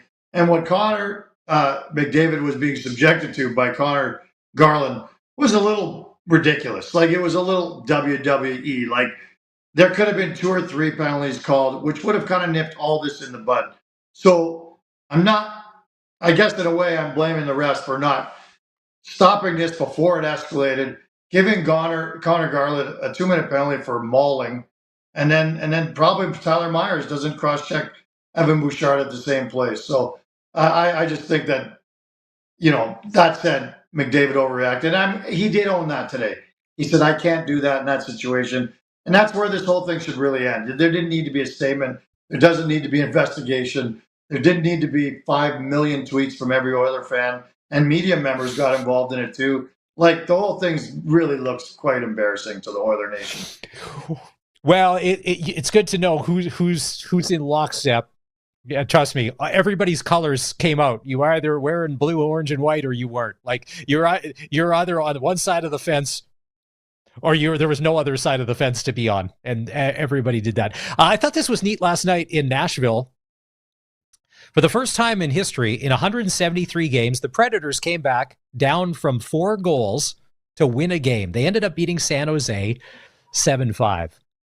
And I love stats because somebody somewhere was like, hey, wait a minute, we're down 4, and then they come back to be like 173 games. So that's in their franchise existence. It was good to see Nashville win, but I think we were chatting on Monday, just what a waste of talent on that roster. It just hasn't worked out. They've got 18 wins, and I think San Jose has got 16. And if you would have said at the start, just roster to roster, it's going to be 2 wins apart in the 3rd week of January, there was no way that would ever happen. Yeah, it's it's too late, obviously, to turn their season around. They've turned it around to a degree of late, but because if they could have done that 20 games ago, that could have been their rallying point and turn their season around and still have a chance, maybe. But they dug the hole so deep that obviously it's impossible for them to make a playoff run this year. But good on them for doing that. Now, there is there should be an asterisk because they're playing against an AHL team, basically. The San Jose Sharks are that bad this year. But they do have Celebrini and Jake Wallman and some nice pieces. And there's some good players in there. But the reality is, they still did it. So we got to give them credit. And they did it with a whole different cast. Like, Ryan O'Reilly didn't have, I think he had 1 assist in that game. They got 7 goals. He's their leader up front. And he didn't really partake in this. And Stamkos, I don't think got a point either. If he might have got an assist. No. But I don't think so. Yeah. So it was all Marchessault and a whole other Colton Sissons and all these other lesser known players who did it. So finally somebody's stepping up for him. That's kind of nice to see. I felt bad for Marchessault. I saw his name on the score sheet. I think it's his 15th goal. And you got to think, because how he left Vegas, and he was on it. Like, it wasn't awesome.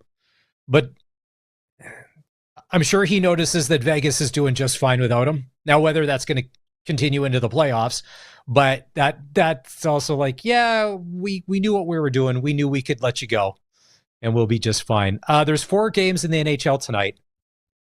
Boston at New Jersey. And I always knew, once it was announced that Backstrom had been traded there, like, you're getting a really good goalie. Just a solid goalie. And it's almost to the point now where it's like, can we just speed up to the playoffs where all this really matters? Because I want to see what Jersey can do with Backstrom in net when it matters. Backstrom.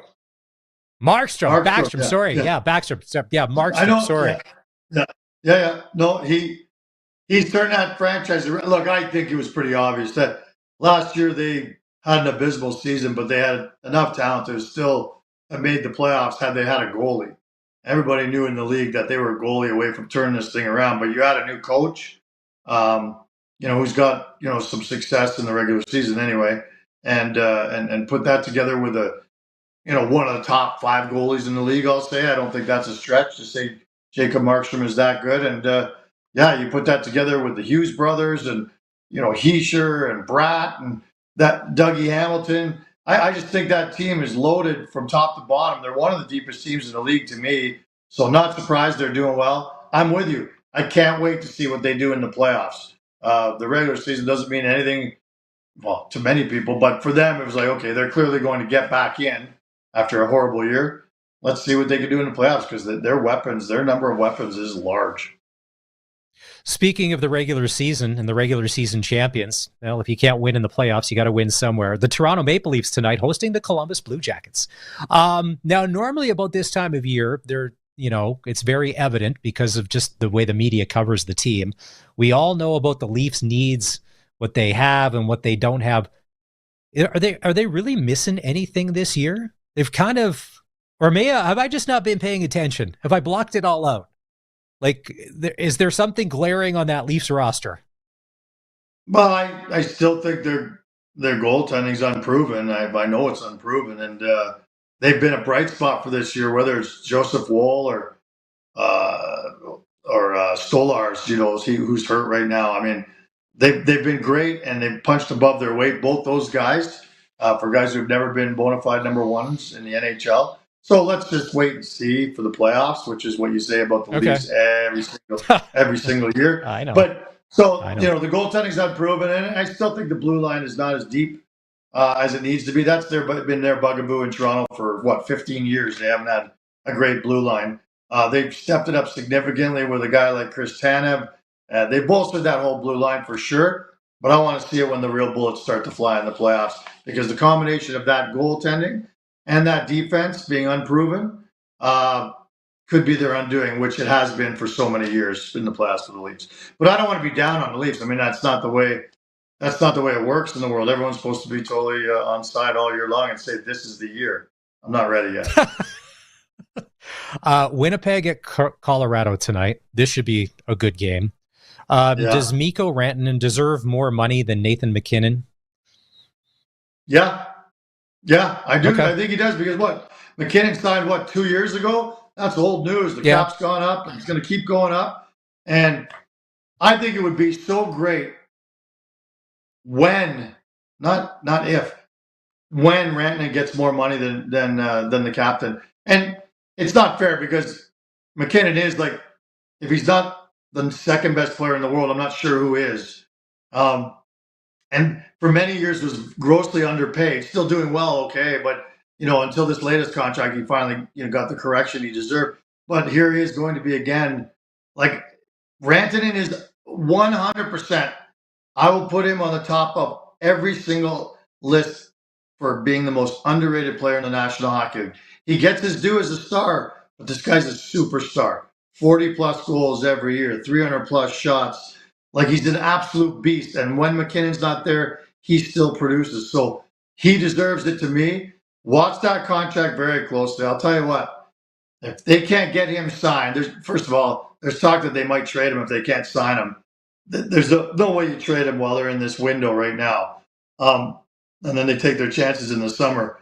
There are going to be some teams like the Calgary Flames, for example, who have a ton of cap space and are just praying for a day when a superstar like that hits the free agent market, because the Flames will have more money than almost anybody.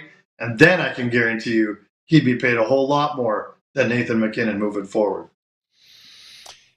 Yeah, the one thing for Colorado, and when you look at their team and just how smart they've been with drafting players and the wealth of riches that they have, and kudos to them, because that means smart people making good decisions.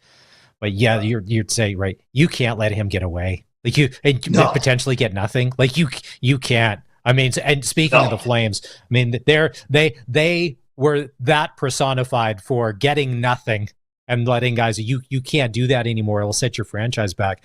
And then the final game tonight, the Florida Panthers, who I love the fact they won the Cup last year. I like the hockey that they're playing this year. They're in LA to play the Kings. The Kings are back. Crypto.com, they're hosting games again. They're doing all that. The other night, it was a nice touch. They came out with the LAFD hats on tonight.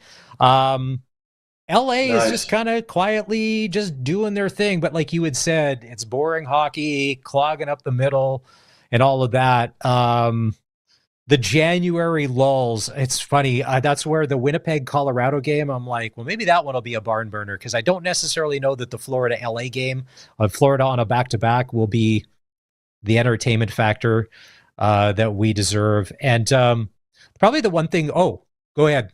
But I was going to say, things are going to get a whole lot spicier in LA for that team real soon because Drew Doughty is now skating with the team with a non-contact jersey, which means he's pretty close to coming back after that season-opening ankle surgery that, cost him 4 or 5 months. So I think Drew Doughty, he makes things interesting wherever he goes because he's such a personality and he's such a, I guess, passionate player on the ice. I look forward to that. And then we might be talking about the LA Kings just a little bit more because he brings that much more intensity and excitement. So speaking of injury, I think I saw you put out a tweet earlier today. You were at a Flames, was it a poker tournament yesterday? You saw Connor Zary walking normal or without a brace or crutches, or what's the situation on that? Yeah, I had a quick chat with him at the poker tournament. I got knocked out early, so I had time to chat with other people. And I went and talked to Connor. I hadn't seen him. When guys get injured in the NHL, they keep them as far away from the media as possible. They don't want to give any updates and all that sort of stuff. I get it. And he seemed to be walking normally. He told me, he goes, no, I got the brace off and everything. I'm totally, I'm fine. I'm not going to ask him to put a timeline on it, but the fact that he doesn't have a knee brace on it, for those people who remember, he got hit knee on knee when we were in Anaheim about 2 weeks ago. And it did look like it was an ACL, MCL, one of those. He grabbed his leg right away. It had been grossly hyperextended, and it just looked like he was probably gone for the year. But we got the good news days later that no surgery required, no ACL, no MCL. And here he is. I'm not sure where he's at in terms of skating, but I wouldn't be surprised if he isn't already skating on his own, if he doesn't start real soon on his own because he's making great progress. So that's huge news for a Flames team that's hoping to stay in a playoff race. One of my favorite movies, it stars Matt Damon. It's called Rounders. You've probably seen it. It's all about the underbelly of New York City and gambling and Texas Hold'em poker. So if you were Matt Damon yesterday in Rounders, how early did you get knocked out of this tournament? Like, where were you in this? Were you not able to work the magic? No, I tell you, I wasn't feeling it. You with poker, you have to have so much patience. It's not the way I remember it when I was a kid playing in university and high school. When you're playing with your buddies, I guess there's only 4 or 5 of you. You win pretty much every 4th or 5th hand.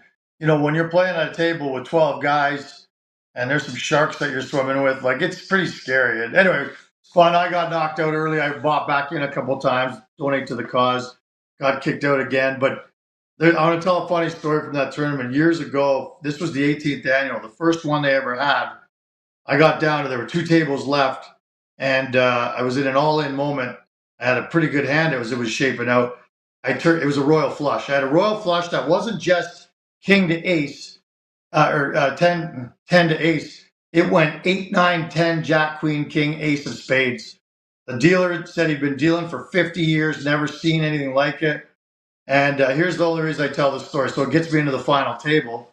And the organizer, there's a big buzz in the room because I looked it up. It's 650,000 to 1 odds that you're going to get a blackjack in your life.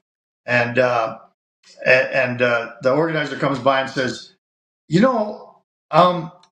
lot of poker tournaments have insurance against that, so that if anybody gets it, it's kind of like a hole-in-one at a charity golf tournament.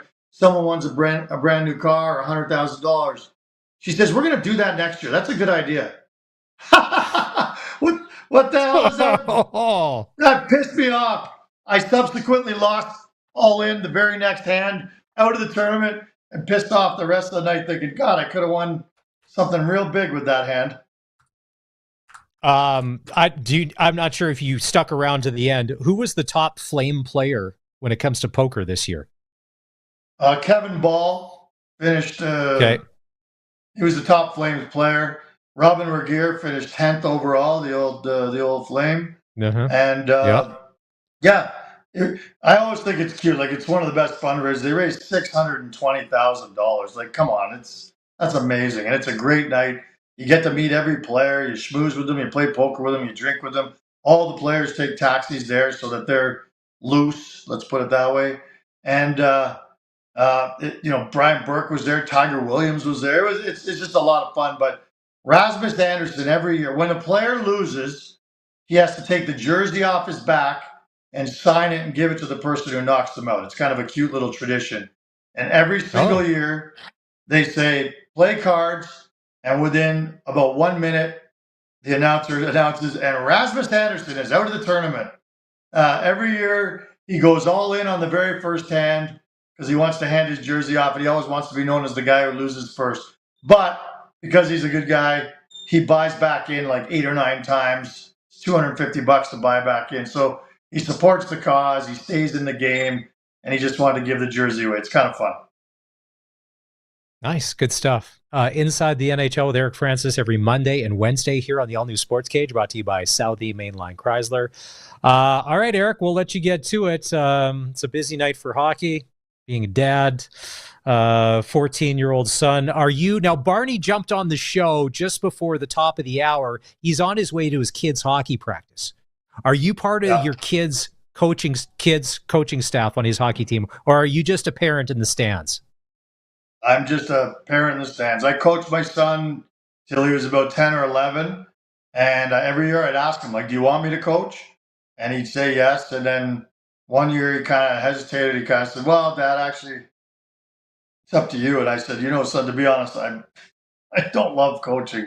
I really don't. And plus, I travel so much with the Flames that it's not fair as a coach to kind of donate your time but only be there half the time. So I'm a proud and loud dad, and I never miss a game if I'm in town, man. It's the highlight of my week every time. Well, the best thing, and no matter what decade we're in, when it comes to sports, there is always that one mom that will be the loudest mom in whatever. It's a gym or an arena or whatever. There is that way.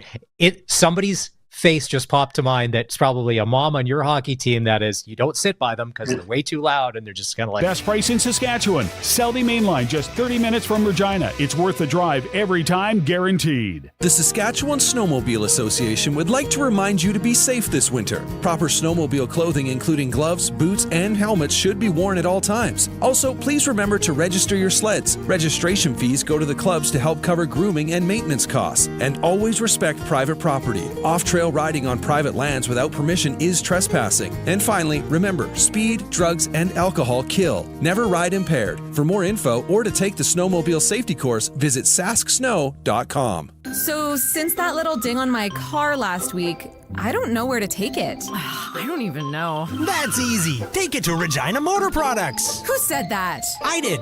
Down here. I'm Terry the Tire. Regina Motor Products Chevrolet Collision Center and SGI accredited auto body repair is a full-service collision and body shop that works on all makes and models. Just submit your claim to SGI and set an appointment to get your appraisal done. Easy. I bet you're tired after saying all that. South at Highway 1 and 6, Albert Street. RMPChevrolet.com. Girl, this place is slay. Everything. I know, right? Where's Becky? Girl, she was talking to this guy who told her about Blasters TV, your SaskTel authorized dealer. Did she find out about wireless internet? Oh, yeah, and they've got it. Okay, ladies, take it outside. Take a chill pill. We're getting wireless internet. Download. Contact Blasters TV, your SaskTel authorized dealer in Moosomin today. No dugout in the pasture? You could move the cows or just put the water where the cows are. With a Keln Solar Livestock Watering System, you can put your pump pretty much anywhere without the cost of hooking up to the grid.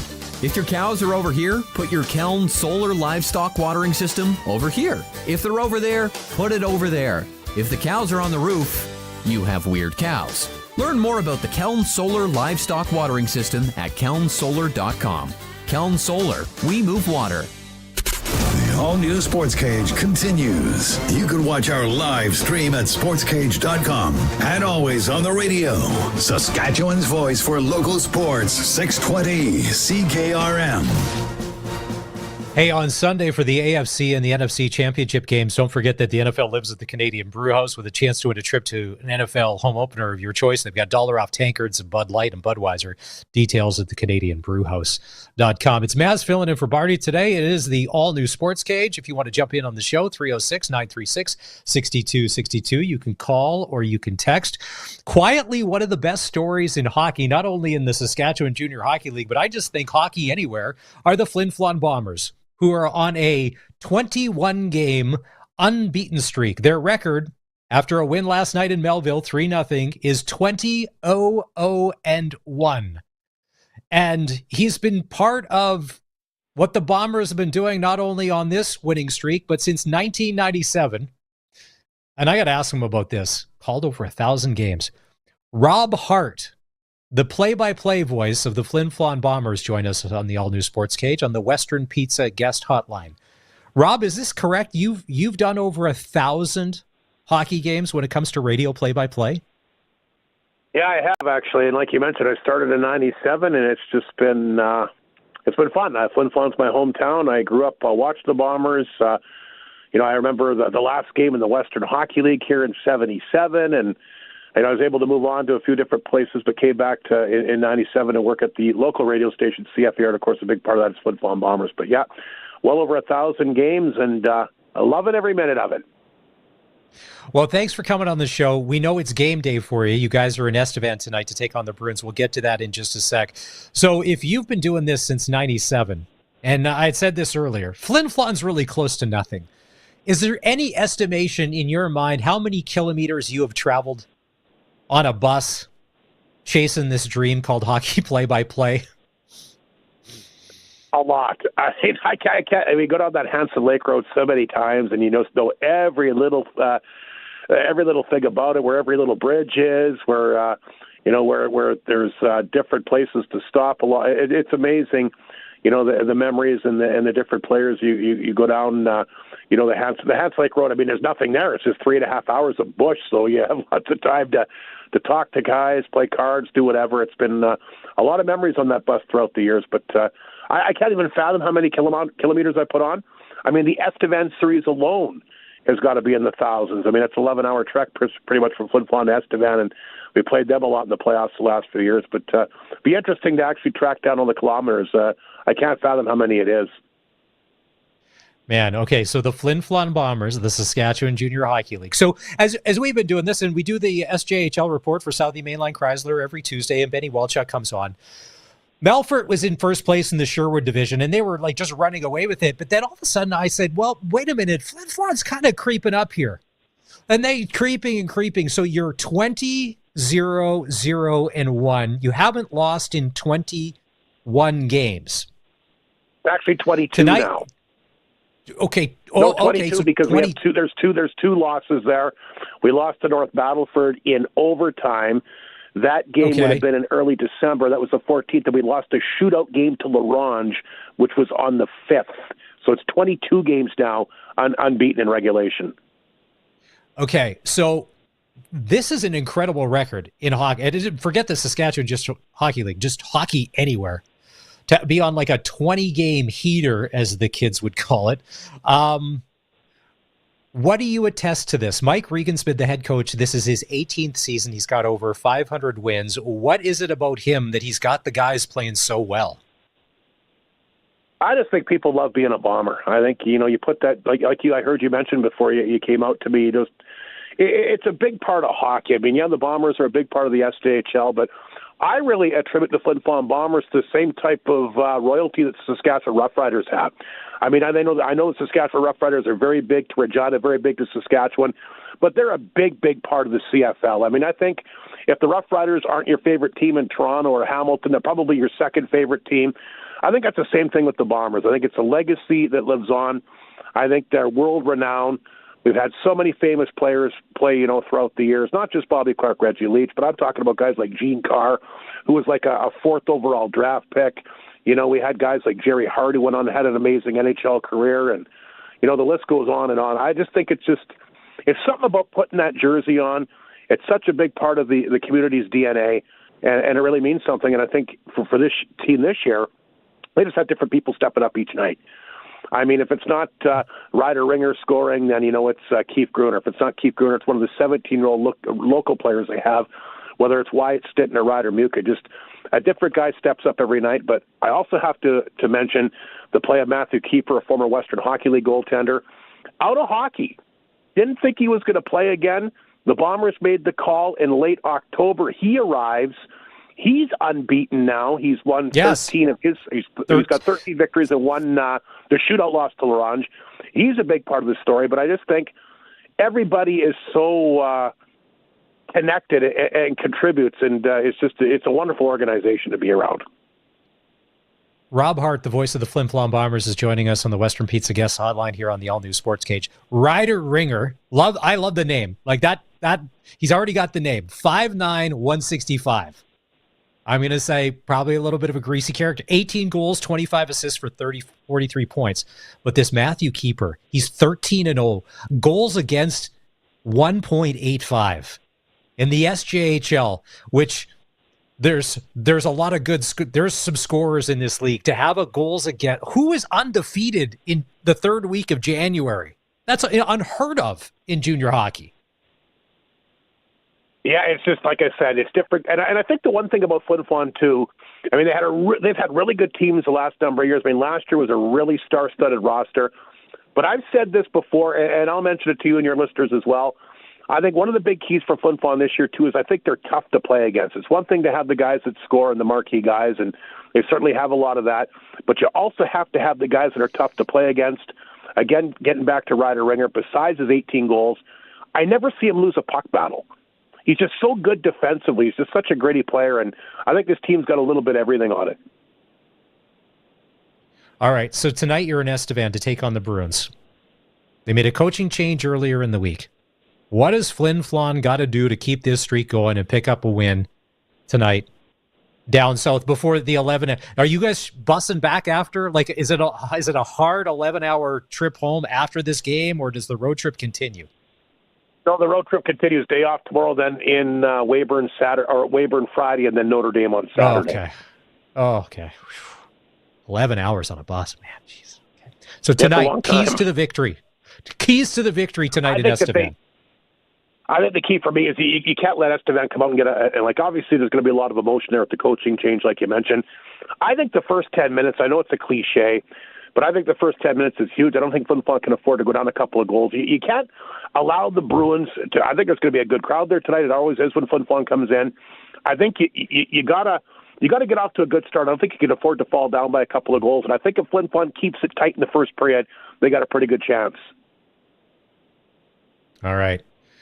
Rob Hart, he's the play-by-play voice. He's been calling games since 1997, and here we are in 2025. He's done over 1,000.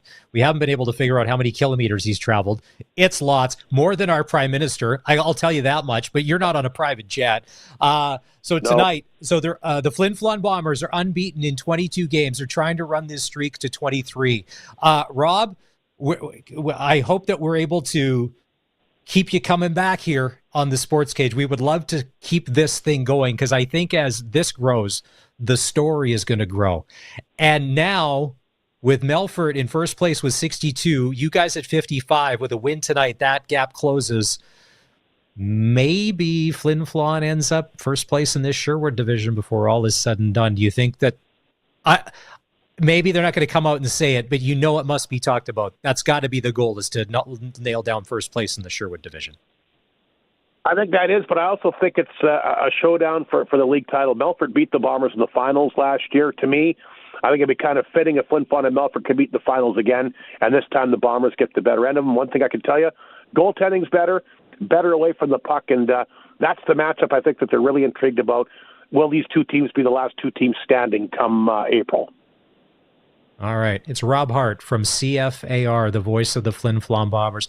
Thanks for making some time for us. Have a great call tonight.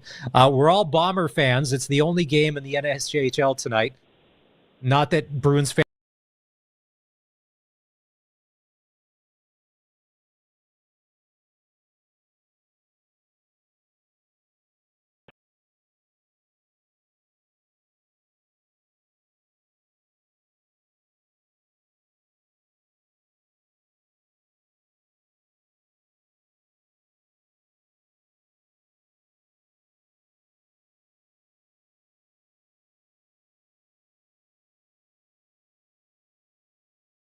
Producers and professionals while learning about farm expansion planning, communications in agriculture, and important industry insights.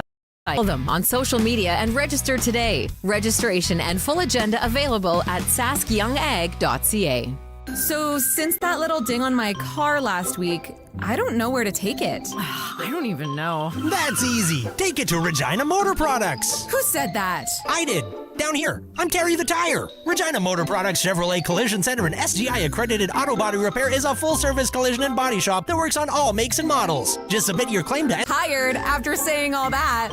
South at Highway 1 and 6, Albert Street. RMPChevrolet.com. Regina's Greek community invites you to an Evening in Greece 2025 gala on Saturday, March 8th at Delta Regina. Cocktails and reception are at 5:30. Then enjoy authentic Greek cuisine with live entertainment and dance to follow. You could even win a dream vacation for 2 to Greece. That's an Evening in Greece 2025 gala Saturday, March 8th at Delta Regina. Get your tickets by calling 306-536-4299, email eigYQR@gmail.com, or check them out on Facebook. In support of the Hospitals of Regina Foundation. The folks at Freeze Tallman want to talk about being more than just lumber. They want to talk about decking, railing, drywall, insulation, siding, roofing, windows, interior doors, and more. They want to talk about improving your home inside and out. They want to talk about excellent customer service and a drive to serve you as best as they can. Keep the conversation going. Head to Freeze Tallman today in Regina and Fort Capel. When planning your next building project, think Freeze Tallman. Freeze Tallman, let's get you building. It's 5 o'clock. Good evening. It's mostly cloudy and it's minus 12 in Regina. I'm Corey Atkinson from the Harvard Media News Center with 620 CKRM News for Echo Sound and Fort Capel. Stay connected with a new cell phone from Echo Sound. Call 306-332-6711. Saskatchewan Premier Scott Moe says he's not straying from the Team Canada approach in response to U.S. President Donald Trump's tariff threats. Moe says he is all for pushing back, but does not want to see broad-based dollar-for-dollar tariffs that would only hurt Canadians. The premiers met virtually with Prime Minister Justin Trudeau after Trump's inauguration. The U.S. president has said he's considering implementing 25% tariffs against Canada and Mexico on February 1st. The interim president at the University of Guelph says climate change is a major challenge for farmers that technology can help address. Renee Van Acker says the university is leading the creation of a network meant to spur investment in Canadian agri-food innovation. He says the initiative will bring together 13 post-secondary institutions and a number of industry organizations to support the development of new technologies. It's meant to promote more support for entrepreneurs in the agri-food sector. Cultural language advisors who worked alongside soldiers in Afghanistan are still hitting a bureaucratic wall, trying to access health benefits more than 10 years after the war. The Canadian military's watchdog is calling on Ottawa to financially compensate them since they've developed conditions like PTSD, but many of them have long been denied benefits. Retired Major General Denny Thompson says they were invaluable to soldiers. So they would have been exposed to all the same things I was, exposed to precisely the same risks that any soldier was in outside the wire, as the saying goes, in Afghanistan. And at least in my case, quite frequent. And for the LCAs that worked with battle group commanders, it would have been similar. There's no requirement, though, for the federal government to follow the recommendation of the Ombudsman. Two students are dead and a third injured after a shooting at Nashville's Antioch High School. Police Chief John Drake says the male shooter took the bus to school where he shot and killed a female student. The shooter was 17 years old. He entered into the cafeteria, firing multiple rounds in the cafeteria, striking her, and then before pulling the weapon on himself. Antioch has been the scene of other prominent shootings in recent years, including a 2017 fatal shooting at a church and a Waffle House shooting in 2018 that killed 4 people. U.S. officials say the Pentagon will start deploying as many as 1,500 active duty troops to help secure the country's southern border in the coming days. There are no active duty forces working along the border right now. Officials say up to 1,500 may be sent there to join the roughly 2,500 National Guard and Reserve forces who are there. They're expected to support Border Patrol agents with things like logistics, transportation, and barrier construction, similar to what they've done in the past under both the Trump and Biden administrations. It's unclear if they'll end up doing law enforcement, which would put U.S. forces in a dramatic new role unseen in recent history. Sagar Magani, Washington. It's 5:03, and that's your 620 CKRM News. Read more stories from around your community and around the province at sasktoday.ca and 620ckrm.com. Your weather is next. Oh, finally! There it is! Whoa, did you order pizza? No, even better. I called Echo Sound, your SaskTel authorized dealer. Oh, so what'd you order? Well, they have all the top-of-the-line smartphones with all the latest features. And so many great plans, man. Oh, nice.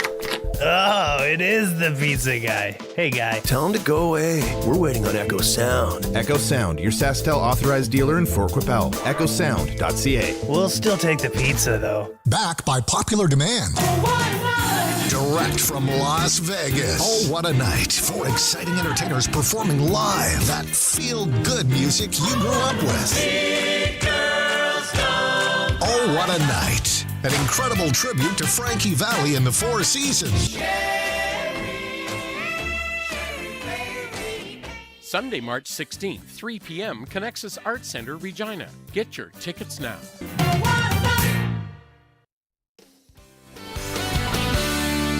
I'm Corey Atkinson with your 620 CKRM Precision Weather Forecast, brought to you by Linex Regina. Serious protection, killer looks, 1865 McCarra Street, and for Croft Electric, 27 years of trusted, reliable home, farm, and commercial service.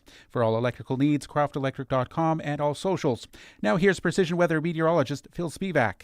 Mostly cloudy sky through the night, temperature down to around minus 16, fairly gentle wind through the night too. We'll climb back to minus 8 during the day on Thursday, cloud cover mixing with a bit of sunshine, though the day as a whole will still likely average mostly cloudy. The wind starts to pick back up, a bit of light snow comes in through the evening. We get to minus 8 through the day. We may or may not drop a few degrees for the evening hours before slowly rising through the night. We get back to around minus 4 early in the day on Friday. Wind turns around by late night Thursday night into the west and northwest, and cooler air starts to work in. It's going to feel a lot cooler than it actually gets because this is only a minor cold air incursion. We drop from minus 4 on Friday to minus 12 on Saturday with a sunny sky. The snow likely before it ends Friday, producing 2 to 4 centimeters. Minus 12 Saturday, partly sunny, minus 5 on Sunday. With your 620 CKRM weather forecast, I'm Precision Weather meteorologist Phil Spivak. Across the province at this hour, Saskatoon is minus 10, Swift Current is minus 11, Assiniboia minus 11, Broadview Moosomin minus 14, Yorkton Melville minus 14, Estevan minus 14, and Weyburn is minus 11. At this hour in Moose Jaw, it's mostly cloudy. Winds are from the west at 15, and it's minus 10. Regina is also mostly cloudy. Winds are from the northwest at 22, and it's minus 12. For more local news that matters to you, subscribe to the daily newsletter at sasktoday.ca. When you want the best for your truck, you want Line-X. Your truck has withstood the harshest elements Saskatchewan has thrown at it. Rocks, gravel, rain, sleet, and snow, and left with no chips, no rust. Line-X protective coating keeps your truck's bed liners, rocker panels, and bumpers looking like brand new. Don't settle for Brand X. Go with Line-X. It's serious protection. Come see why everybody loves taking their truck to Line-X Regina for their rocker panels, bumpers, and more. Line-X. Make your truck complete. 1865 McCarra Street. Experience the next level of cleanliness with B & Boas Cleaning Services. Whether it's your office, retail space, or home, they use advanced cleaning technology and eco-friendly products to deliver unmatched results. They even do commercial high-rise ventilation pipes dusting. They offer a special rate for seniors, 15% off for first-time customers. Visit their new location, 855 Arcola Avenue, online at bboascleaning.com or call 306-522-5262. Broadcasting from Century Studios in downtown Regina, Harvard Media presents the all-new Sports Cage, where Saskatchewan comes to talk local sports. Brought to you by Regina Motor Products, proudly serving Saskatchewan for over 70 years. Visit rmpchevrolet.com today. Be a part of the show. Call 1-866-767-0620 or text 306-936-6262. The all-new Sports Cage. Streaming at sportscage.com and on the radio at 620 CKRM. Hour number 3 of the Sports Cage. Thanks for being part of it. If you missed any part of the show, you can always catch the podcast, Apple or Spotify, or you can just find them neatly organized at sportscage.com. It's Maz filling in for Barney today, 306-936-6262. You can call or text if you want to be part of the show. 3 games in the Prairie Junior Hockey League tonight. Carrot Rivers and Saskatoon to play the Wesleys. The Saskatoon Quakers are in Delisle to play the Chiefs. And out of Fort Capel, Fort Knox is in Pilot Butte to play the Storm. The Saskatoon Royals are leading the Bob Dibig division with 24 wins and 50 points in the Prairie Junior Hockey League. Fort Knox leading the Bill Johnston division, 22 wins and 47 points. Keithan Ispister of the Prince Albert Lumberjacks is your league leading scorer with 62 points, 29 goals, and 33 assists. Only one game tonight, Saskatchewan Midget AAA, Tisdale Trojans in Warman to take on the Wildcats. Last night, the Regina Pats Canadians beat the Swift Current Legionnaires 6-2. Jonas Sivertson had a goal and 3 assists. The Regina Pats Canadians are hosting the Estevan Bears tomorrow night, 8 o'clock, face-off at Cooperators number 6. Maddox Schultz is the league's leading scorer with 61 points, 29 goals, and 32 assists. The Moose Jaw Warriors in first place with 25 wins and 52 points. Pat Canadians, 23 wins and 48 points. So it's coming down to the wire. What did we find out the other day from Dave Thomas? It's a 34-game schedule in Midget AAA. And then, so third week of January here. Next thing you know, February, and then it's going to be playoff starting. So it'll be interesting. I think Rob Van Stone from the Saskatchewan Roughriders is going to join us in a few minutes. Colson, Curtis, is that correct? Rob's going to be on with us? Like, did he start a Regina chapter of, like, the Denver Broncos fan club? And he's going to be planning all future, like, Super Bowl parades and parties for when Denver wins? Like, that's a long-term project. Like, I don't know that that's happening anytime soon. Yeah, I didn't hear any of that part. But yes, Rob did say that he would be joining us shortly. Oh, okay, good to know. The big news coming out of Riderville today. Well, there's a couple of them. Trayvon Tate signs a 1-year extension. He's going to be back next year. Penciled in to be the starting left tackle for the Riders.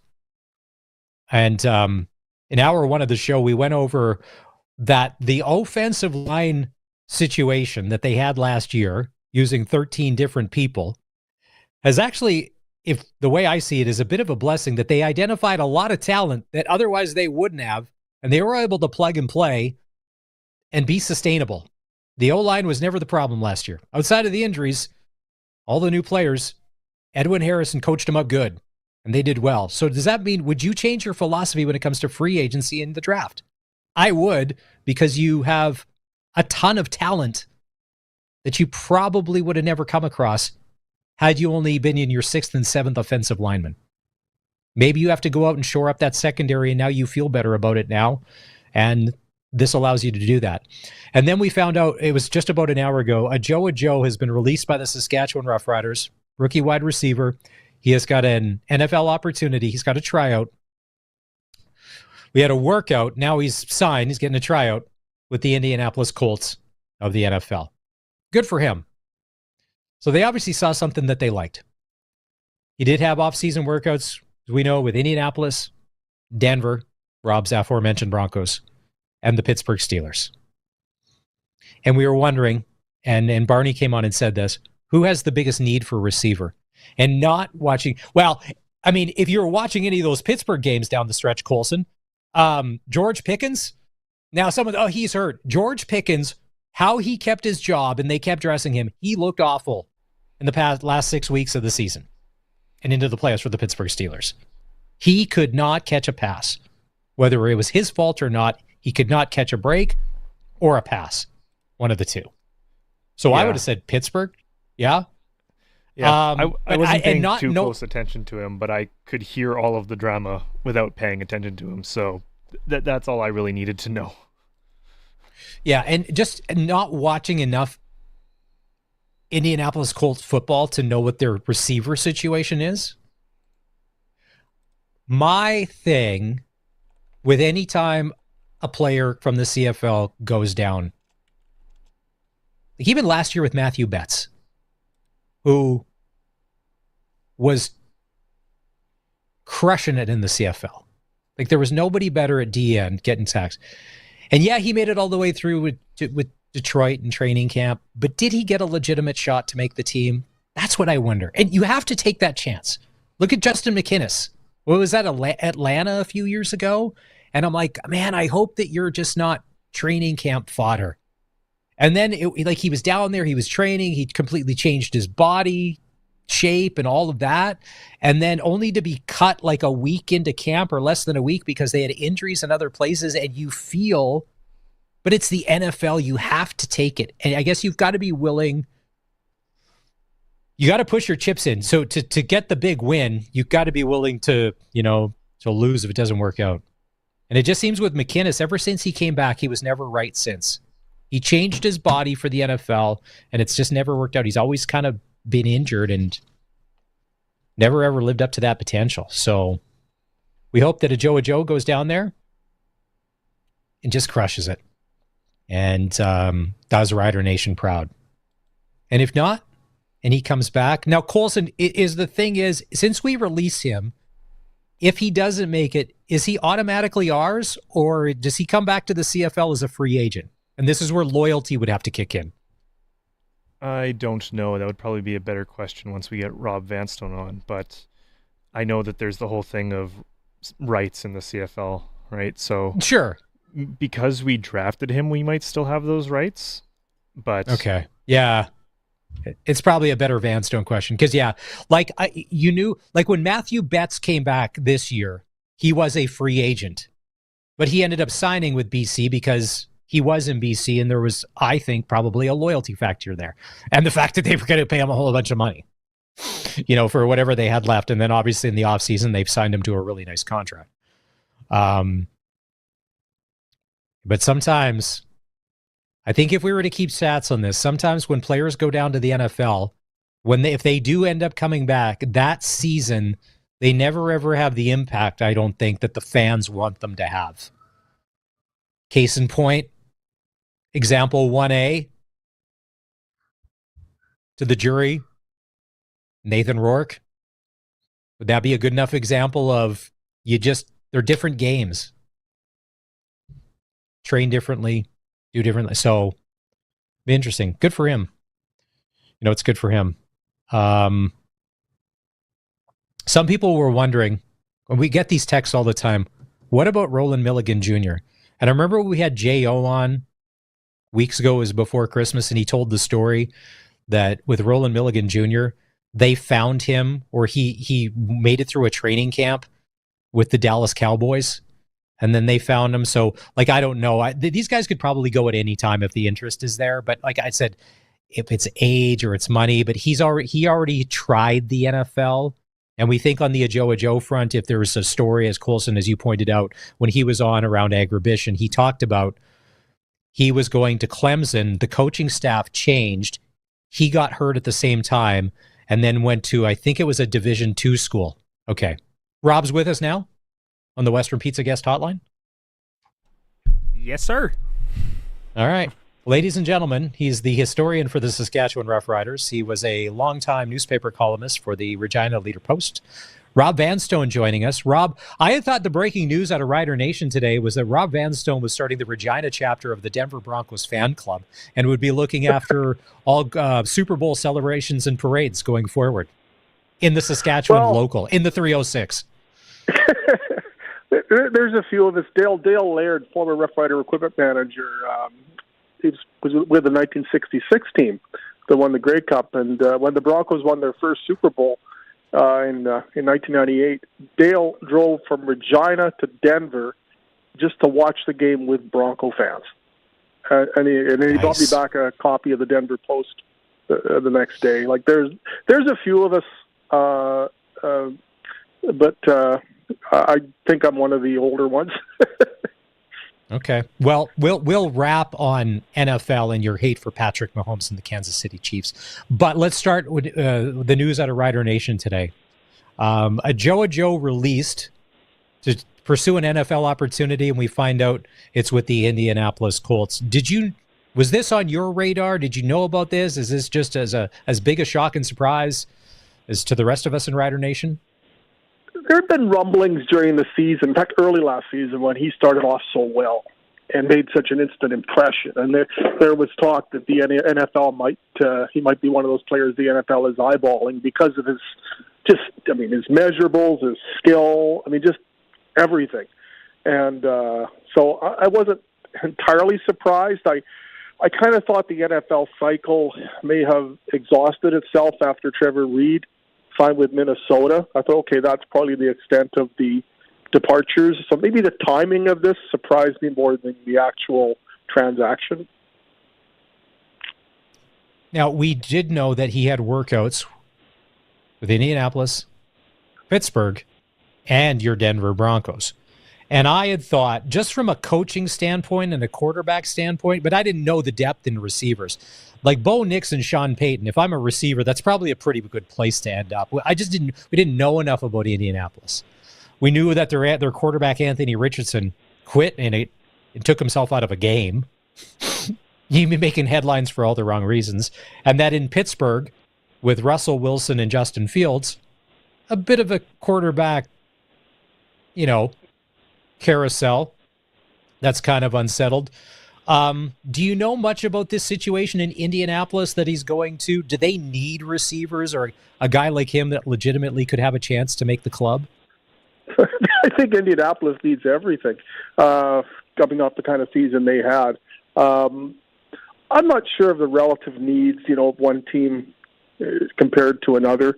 A part of it may have been the contact nature of the contract too. Was there upfront money offered? If so, which if there were multiple teams that offered him, and I don't know that, but if he had a choice, did the upfront money dictate the decision? I think Indianapolis is a pretty good situation to go into because of the way things are. I think there's going to be a bit of a retooling. There has to be there. And this might be a good time to be at sort of the forefront of that, as opposed to walking into an established situation where it might be tougher to wedge yourself in. We were just chatting about this when CFL players do get an opportunity to go down south to the NFL. For me, I always hope that they're getting a legitimate shot and that they crack a roster and, you know what, hey, we were happy to know you, and if you do end up back, hey, it's all good. There's not a lot of examples for that. Sometimes people go and they just end up being training camp bodies, or, you know, they may play the preseason and don't make the final cut, and then if they do end up back here, sometimes it doesn't work. On the Ajou front, to me, does it seem like he was able to glide down the field no matter what route he was running and managed to always kind of get himself open? Yeah, even in training camp, you noticed it, and right from the outset. I mean, his stride is so impressive. At 6'3", he's an impressive target, and because of the way things unfolded, Clemson, post-Clemson, I think those were some of the reasons that he dropped to the 7th round of the draft. But there was at one point, I mean, he was a highly coveted player when Clemson recruited him. So there was always that part of his resume that I think was going to intrigue people. And once he started showing in the pro ranks, he was still the same player that Clemson made a priority of recruiting. Then the antenna go up, and that's clearly what happened south of the border. I mean, that Arquel Armstead story of how he kind of got discovered because of COVID and all that, how he ended up in the CFL, it's another crazy one. Always a good football player, but a lot of situation around them changes, which for some people, like when and I remember this, when he got drafted in the 7th round, when Rob, realistically, a 7th-round draft pick, what are the chances that, that ever turns out to anything, let alone he comes in, the games he does play, has a great season, ends up off to the NFL. I think it's a great story.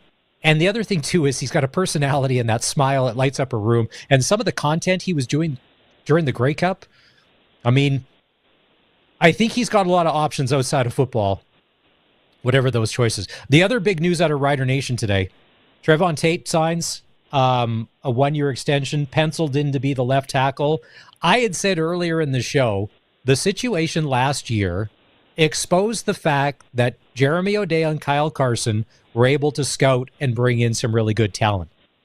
Corey Mason, Edwin Harrison were able to coach up this talent where they were able to plug and play. Now we're in a situation saying the worst case scenario happened and we survived. Everything went wrong injury-wise on the O-line. But now we have all this talent identified.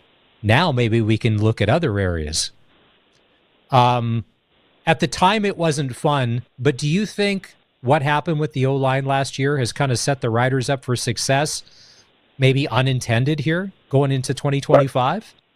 Yeah, I mean, I don't think there's as much guesswork as there would have been, say, a year ago when the left tackle job was up for grabs and nobody was really proven who was auditioning for that position. And that turned out to be Trevor Reed, and look what a success that was. I think Paul Jones, also the Roughriders assistant GM, has been instrumental in finding a lot of talent south of the border too. But I mean, Trevon Tate started at left tackle for the final 3 quarters of the Western semifinal after Trevor Reed got hurt, and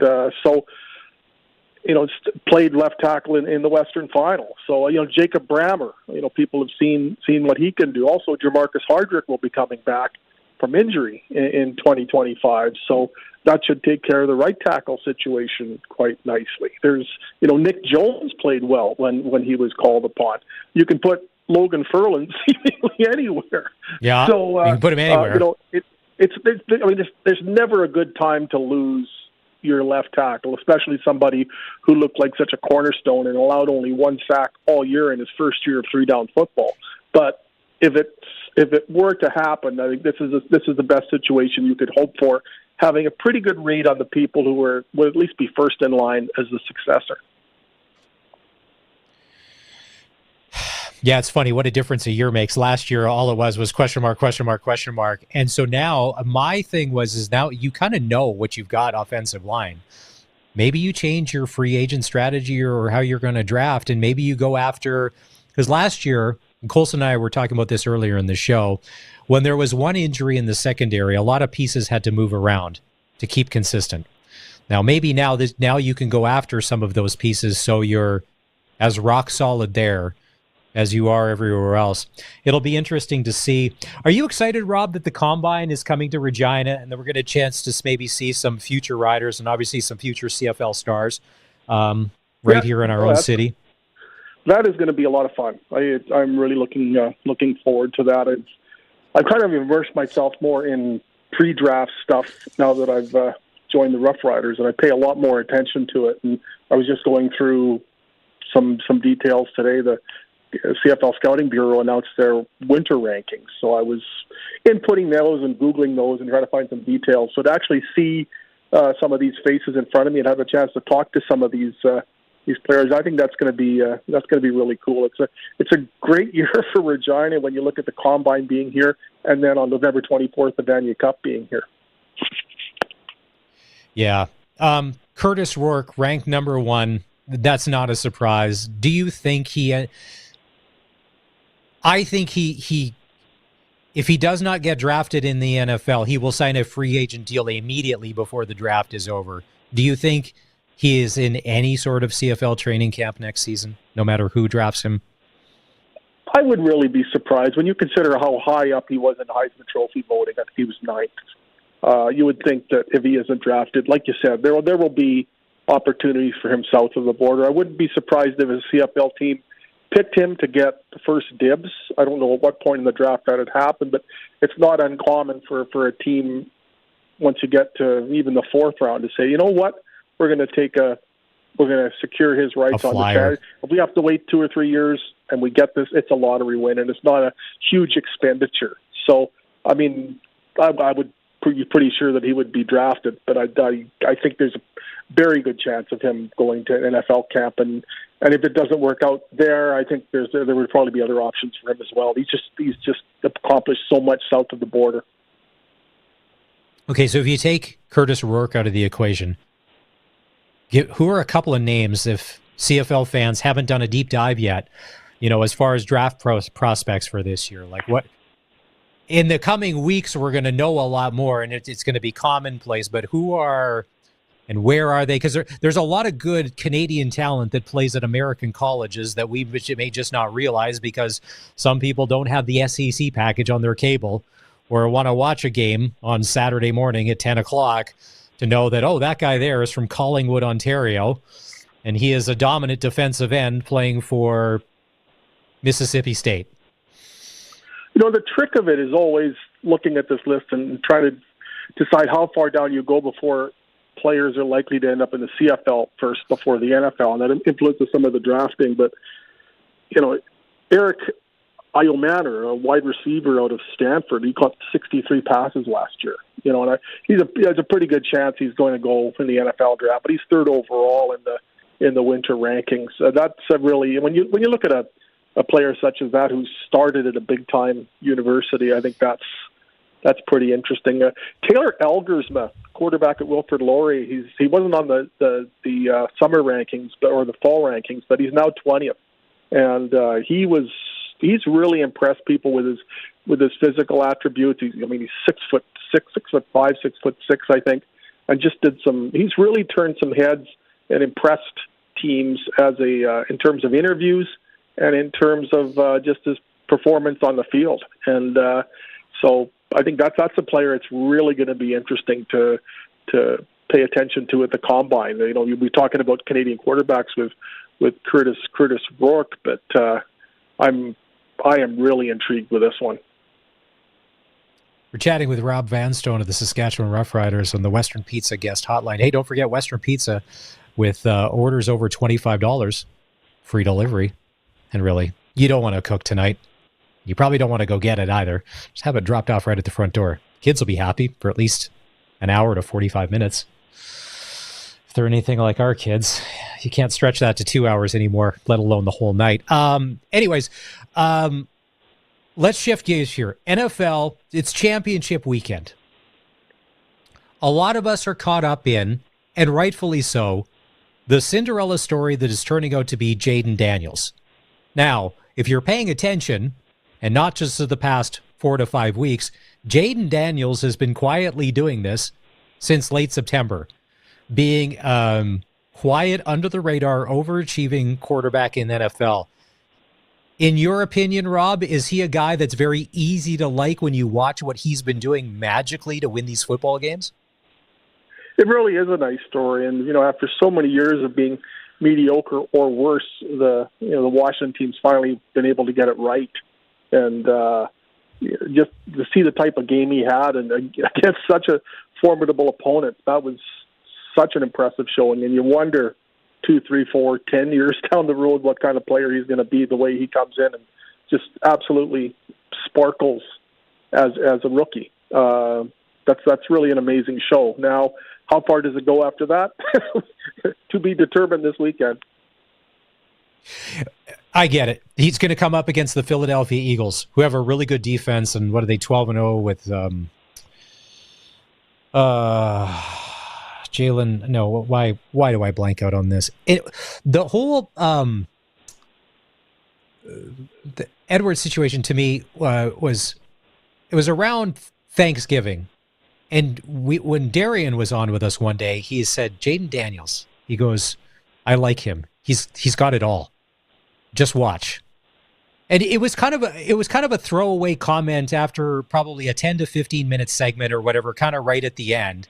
And then ever since that, I've kind of paid attention. And I would think Darian Durant, being one pretty good quarterback, knows what to look for in other quarterbacks. And he said he was seeing some stuff that maybe other people weren't seeing at the time, but has proved true to see.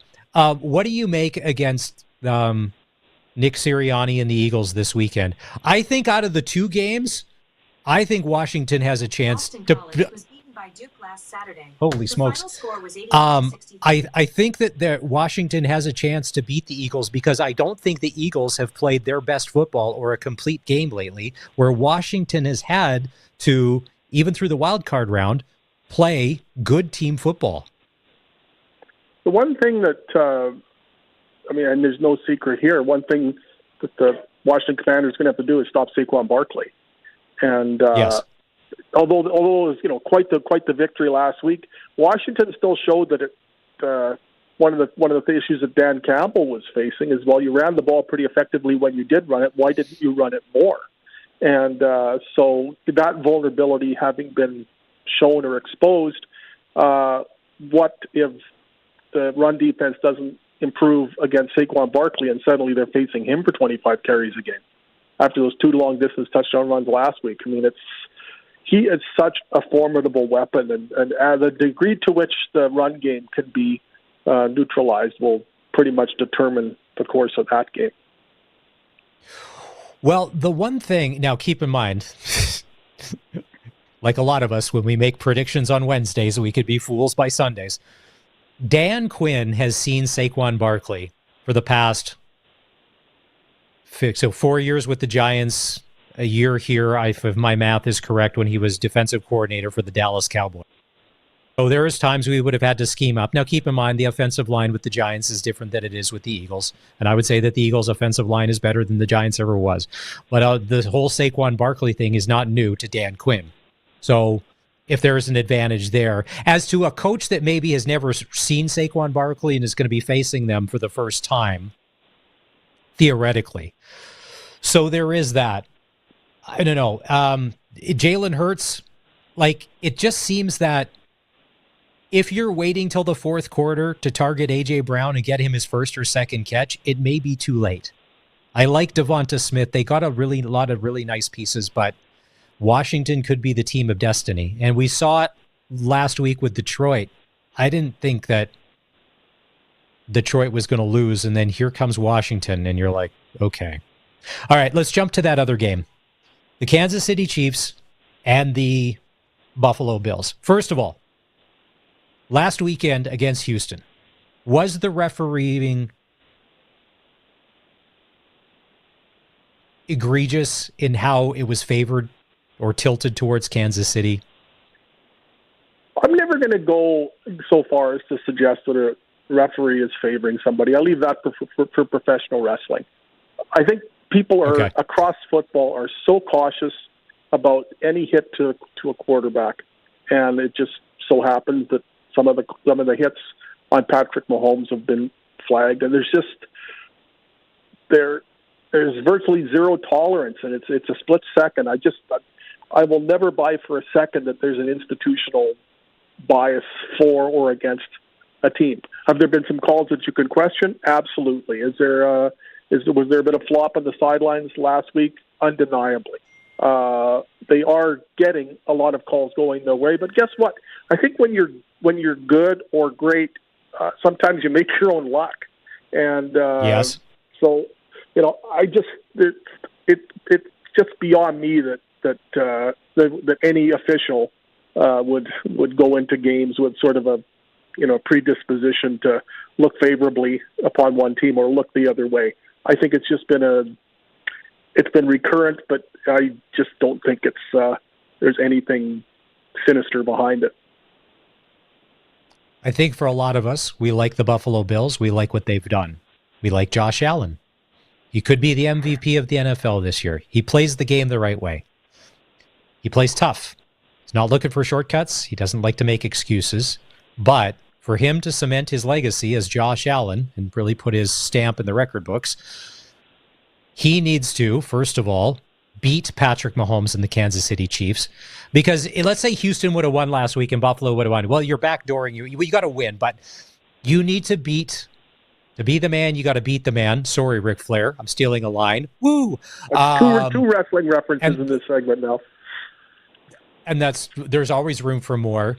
But do you agree for him to cement his legacy, they have to win a Super Bowl? And they got to beat Kansas City somewhere along the way, because another great season that stops with a loss to Kansas City, sooner or later, you're just going to run out of chances. Yeah, I mean, you think, especially in a salary cap league, you figure that at some point Kansas City's going to have to retool, but it just never seems to be that way. So you're going to have to go there and win the belt. Does that count as a third wrestling reference? That's just the way it is unfolding. It's not markedly different than what it was when the Patriots were on top. Or in the CFL, you look at the Winnipeg Blue Bombers, and that's likely where you're going to have to go to get to the, or that's what you're going to have to go through and dethrone. And can it be done? Kansas City hasn't been dominant this year, although the record has been. There's a lot of games have been one-score games, single-digit deficits. So I think I think they've shown that they can be had. I mean, Denver took them down to the last play, and a field goal was blocked.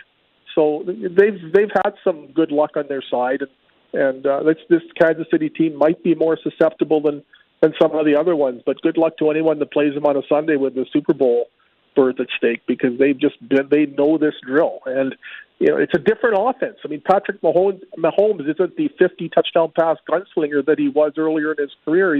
He's had to tailor his game. The receiving core isn't as dominant as it was.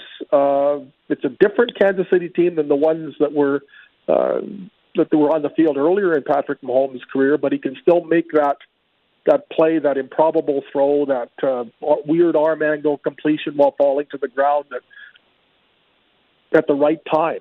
So, but Josh Allen also has that ability too. So, I'd kind of like to see it. I grew up watching the Broncos, and they lost 4 Super Bowls before they won one. So I always empathize with teams in that situation and fans who have been through that. So every year, even when the Broncos were out of it, I kind of hope for Minnesota. I kind of hope for the Buffalo Bills. Hope Detroit finally wins one, etc. But I'm not as anti-Chiefs as I used to be, and there aren't any people on that team who aren't likable. So I have to reform my ways a bit. It seems like the offense, maybe they're not scoring the 50 touchdowns anymore, but they still know how to do just enough when it matters the most. And Andy Reid can dial up a play at the right time. And the other thing too is Chris Jones and that Kansas City defense. They haven't missed a step. And here's what I'm hoping for on Sunday. 2 good games. 2 good games.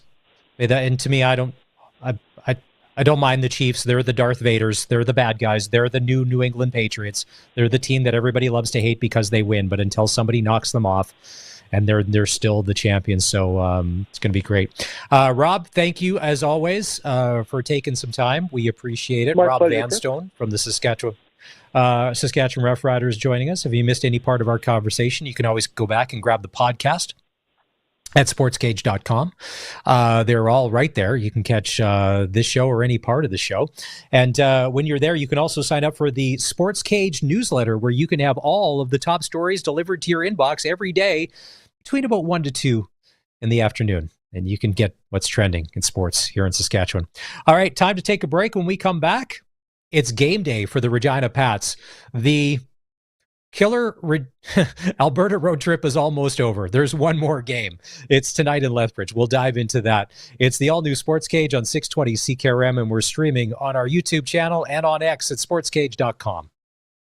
It's farewell to 2024 and hello to massive savings at Southie Mainline. Get up to $25,000 off remaining 2024 inventory. That's huge. Save up to $19,000 on 2024 heavy duties. That's gigantic. Plus, we have the 2024 Jeep Compass starting at $34,945. Southie Mainline is a small town feel with bigger than city discounts where customers show up and leave feeling like family. Find you your perfect vehicle at the best price in Saskatchewan. Southie Mainline, just 30 minutes from Regina. It's worth the drive every time, guaranteed.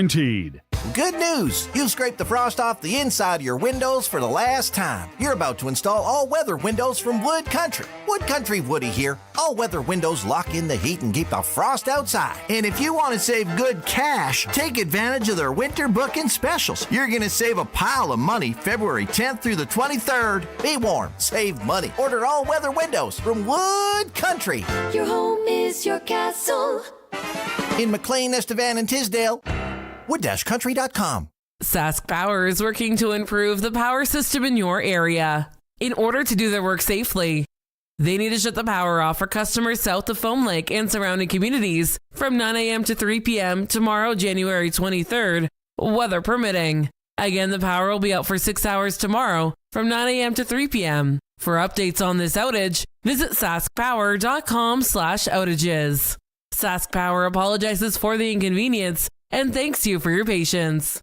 Get it hot and get it fast. Western Pizza. Some will try to tell you 8 inches is enough. Others will say 10 inches will do. But when you want a lot of pizza, you gotta hanker down with the delicious 13-inch pepperoni from Western Pizza. Why mess with a good thing? You know what you want. 13 inches of pepperoni pizza perfection from Western Pizza. Western Pizza. Big on toppings, big on taste. Dine in or take out. Order today. And get it hot and get it fast. Western Pizza. Get your equipment out of the rain and snow and under the roof of a new storage building from Olympic Buildings. Have a warm, dry place to work and keep everything out of the cold. Olympic Buildings. Buildings to meet your budget. Visit olympic-buildings.ca. The all-new Sports Cage. Watch our live stream at sportscage.com and on the radio at 620 CKRM. Hey, here's the thing about doing this show. The fans, if you're listening, well, I say fan, if you're listening to this show, it takes work for us to make you a fan. Because I listen to sports radio. There's people I'll listen to on the radio that I just don't like because I would just want to hear what you're going to say. And somehow if we evoke emotion, we're doing our job. I made a mistake. And some guy's losing his mind on Twitter. But I figured out what it was. We were chatting with Rob. We were talking about players that have gone down and had an NFL tryout. And when they come back, sometimes they're just never the same since. And I had said Justin McInnis. Wrong. I meant Braden Lenius. Lenius is the one in 2022 that had a tryout with the Atlanta Falcons and went down, and then he was training, and the training camp started, and then because of injury, and then he ended up getting cut and he came back. He just was kind of never the same. So I meant Braden Lenius, not Justin McInnis. Yeah, Justin McInnis tore up the league last year and is going to be a very sought-after free agent, him being a Canadian receiver. So apologies on that. It was Lenius and not McInnis. That's good. Man, the best part about social media. Everything is into it. Western Hockey League tonight. Anytime we're chatting about the Western Hockey League, it's for Extreme Hockey. The goalie sales continue at Extreme Hockey. And also they have the new CCM Vision Stick in stock. When it comes to the Pats, last night in Medicine Hat, the Pats lost 10-4. I had said the other night on the Alberta Road Swing, when they lost 4-1 in Calgary. And I'm like, 4-1 to Calgary, and with the roster that they have, that's a victory. Last night, the wheels kind of came off. Liam Ruck had 2 goals and an assist, and Hunter St. Martin had 4 assists for the Tigers. Final score there, they put up a 10 spot, 10-4. Also last night in the Western Hockey League, Brandon beat Kelowna 7-3, and Seattle beat Vancouver 7-1. Tonight, the Pats are in Lethbridge. They're going to wrap up this Alberta road trip and then bring it on back home. 7:30 pregame show right here on 620 CKRM. Play-by-play at 8 because of the time change. We'll have the game with Dante DeCaria. 3 other games tonight. Calgary's at Moose Jaw, Brandon at Kamloops, and Everett's at Spokane. The Eastern Conference standings after last night, Medicine Hat has 58 points. Calgary 55, Lethbridge 54, Saskatoon and Edmonton 51. Didn't Dante call it a couple of weeks ago, Coulson? He said that he thinks Lethbridge is going to end up in first place overall in the Eastern Conference when all is said and done. When they get that team together after all those trades and just kind of getting it all wound up in a complete package. I'd have to go back and check, but that sounds right. Over in the Western Conference, Everett has 70 points. I don't think anybody's catching them. Spokane 58 and Victoria 57. Speaking of some long bus rides, did you guys, when we were chatting with Rob Hart from the Flin Flon Bombers, who's the play-by-play voice, who's been doing it since 97. Coulson, do you think you have it in you to do multiple 11-hour bus rides as the play-by-play guy, just trucking all over the place just to get to a game? Remember, I come from a large family, and I've done several long road trips before, but the consistency that he's done it, I don't know if I could, because it's a lot, especially with the same group of people. You start to know what buttons to push, and then you very quickly learn not to push those buttons because you're still on the road for another 6 hours with these people. So, yeah, I don't know. It's a grind, that's for sure. Oh, for sure. If he started doing play-by-play in 97, it's 2025. He's going on to year 28. Yes, like I did it for. Oh, I didn't have the heart to mention it while he was on air. Sometimes don't let your. Are you guys Gen X or millennials? I can't figure this out. I'm Gen X. I'm on the years where they flip flop between which one I fall into. I think it depends on what day, on who I identify more with. Is the answer that sounds millennial? You mean whatever loophole it is to get you out of the responsibility for whatever's happening? That's basically it. Well, I'm this as opposed to being that.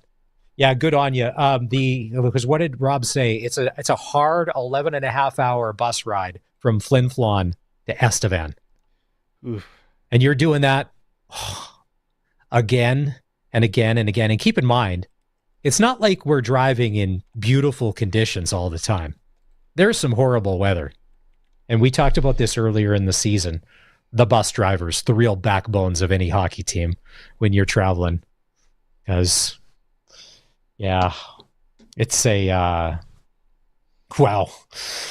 Tonight, there is the only one game in the Saskatchewan Junior Hockey League. The Flin Flon Bombers, as we mentioned, will try and make it 23 games in a row in regulation that they are undefeated. They'll be in Estevan tonight to take on the Bruins. All right, it's time to take a break. Oh, are we still doing this? The Dangler with the Sportscage and the Canadian Brewhouse. All you got to do is text the word Dangler to 306-936-6262. You could be the senior hockey Dangler of the week and win a $100 gift card this Friday with Barney when they do the senior hockey report.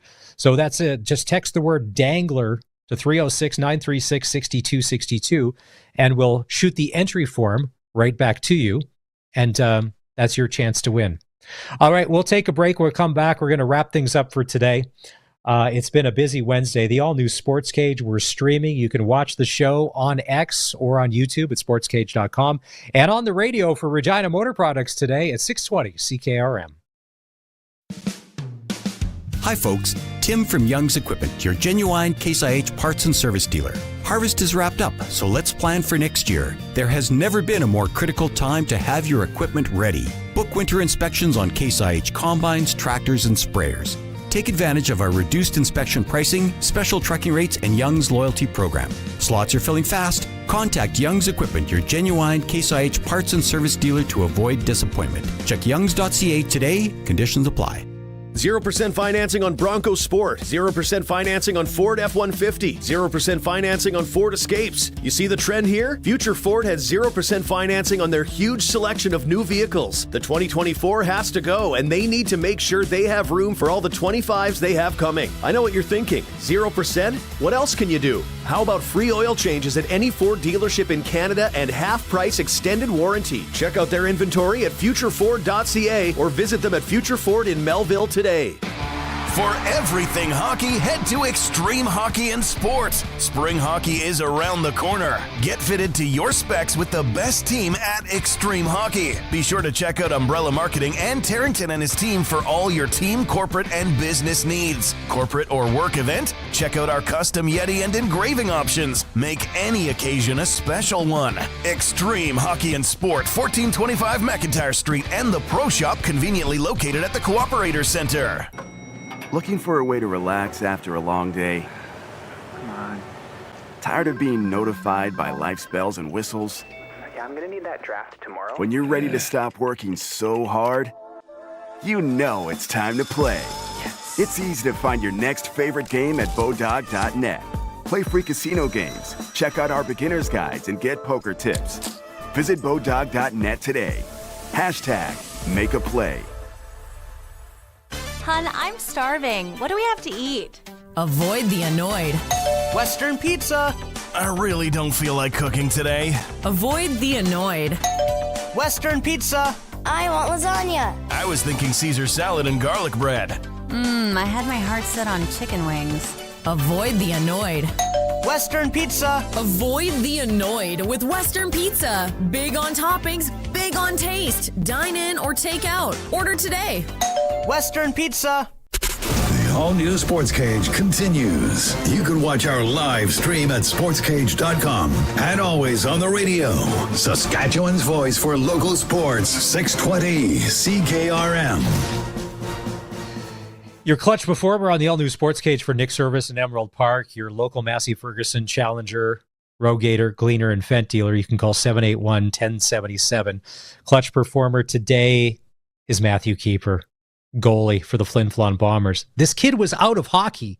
He was in the Western Hockey League, and in October got the call. He's 13-0. He's undefeated this season. His goals against is 1.85. Matthew Keeper, clutch performer, today on the Sports Cage. The curling playdowns are happening in Kindersley. It's a hot spot. Colson, Curtis, you guys ever been to Kindersley? Can you say that you've done anything other than drive through and stop and get gas or maybe get a Blizzard at Dairy Queen? Have you spent any quality time in Kindersley? I cannot say that I have done anything besides that.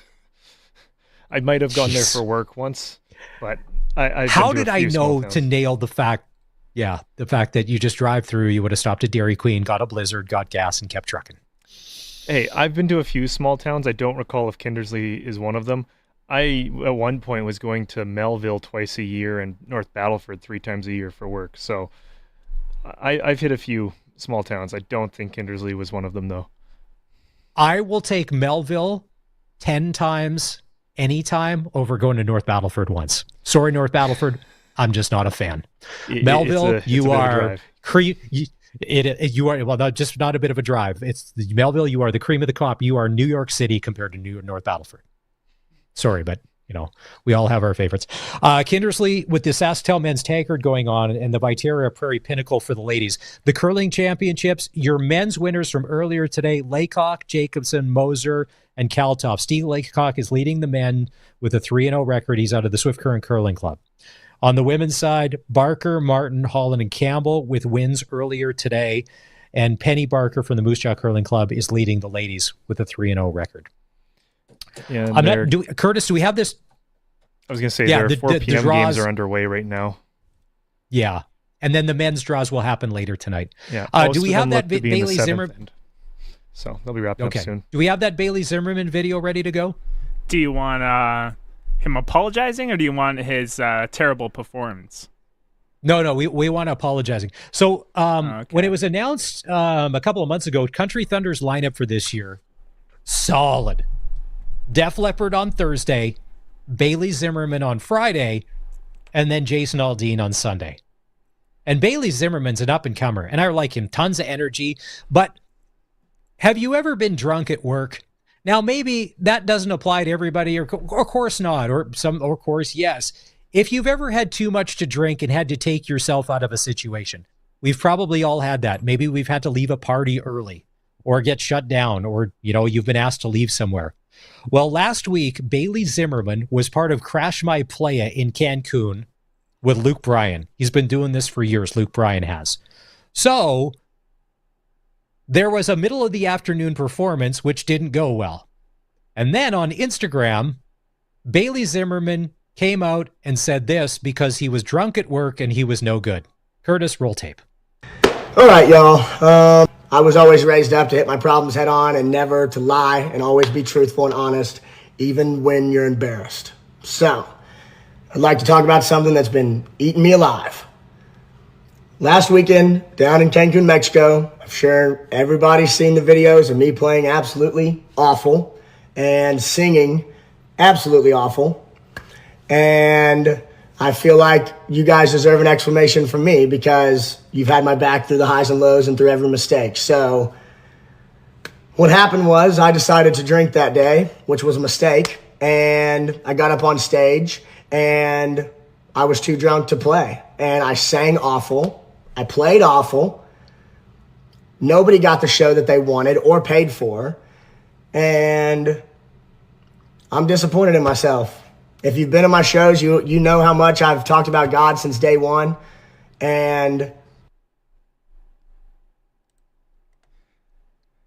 now, here's the thing. When he was doing that, I'm laughing. There's going to be a lot of people at Craven that will have no problem with you having a drink, sir.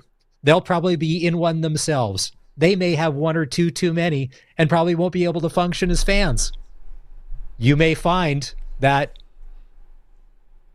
a very loving and receptive audience may be waiting for you in Craven, Saskatchewan this summer.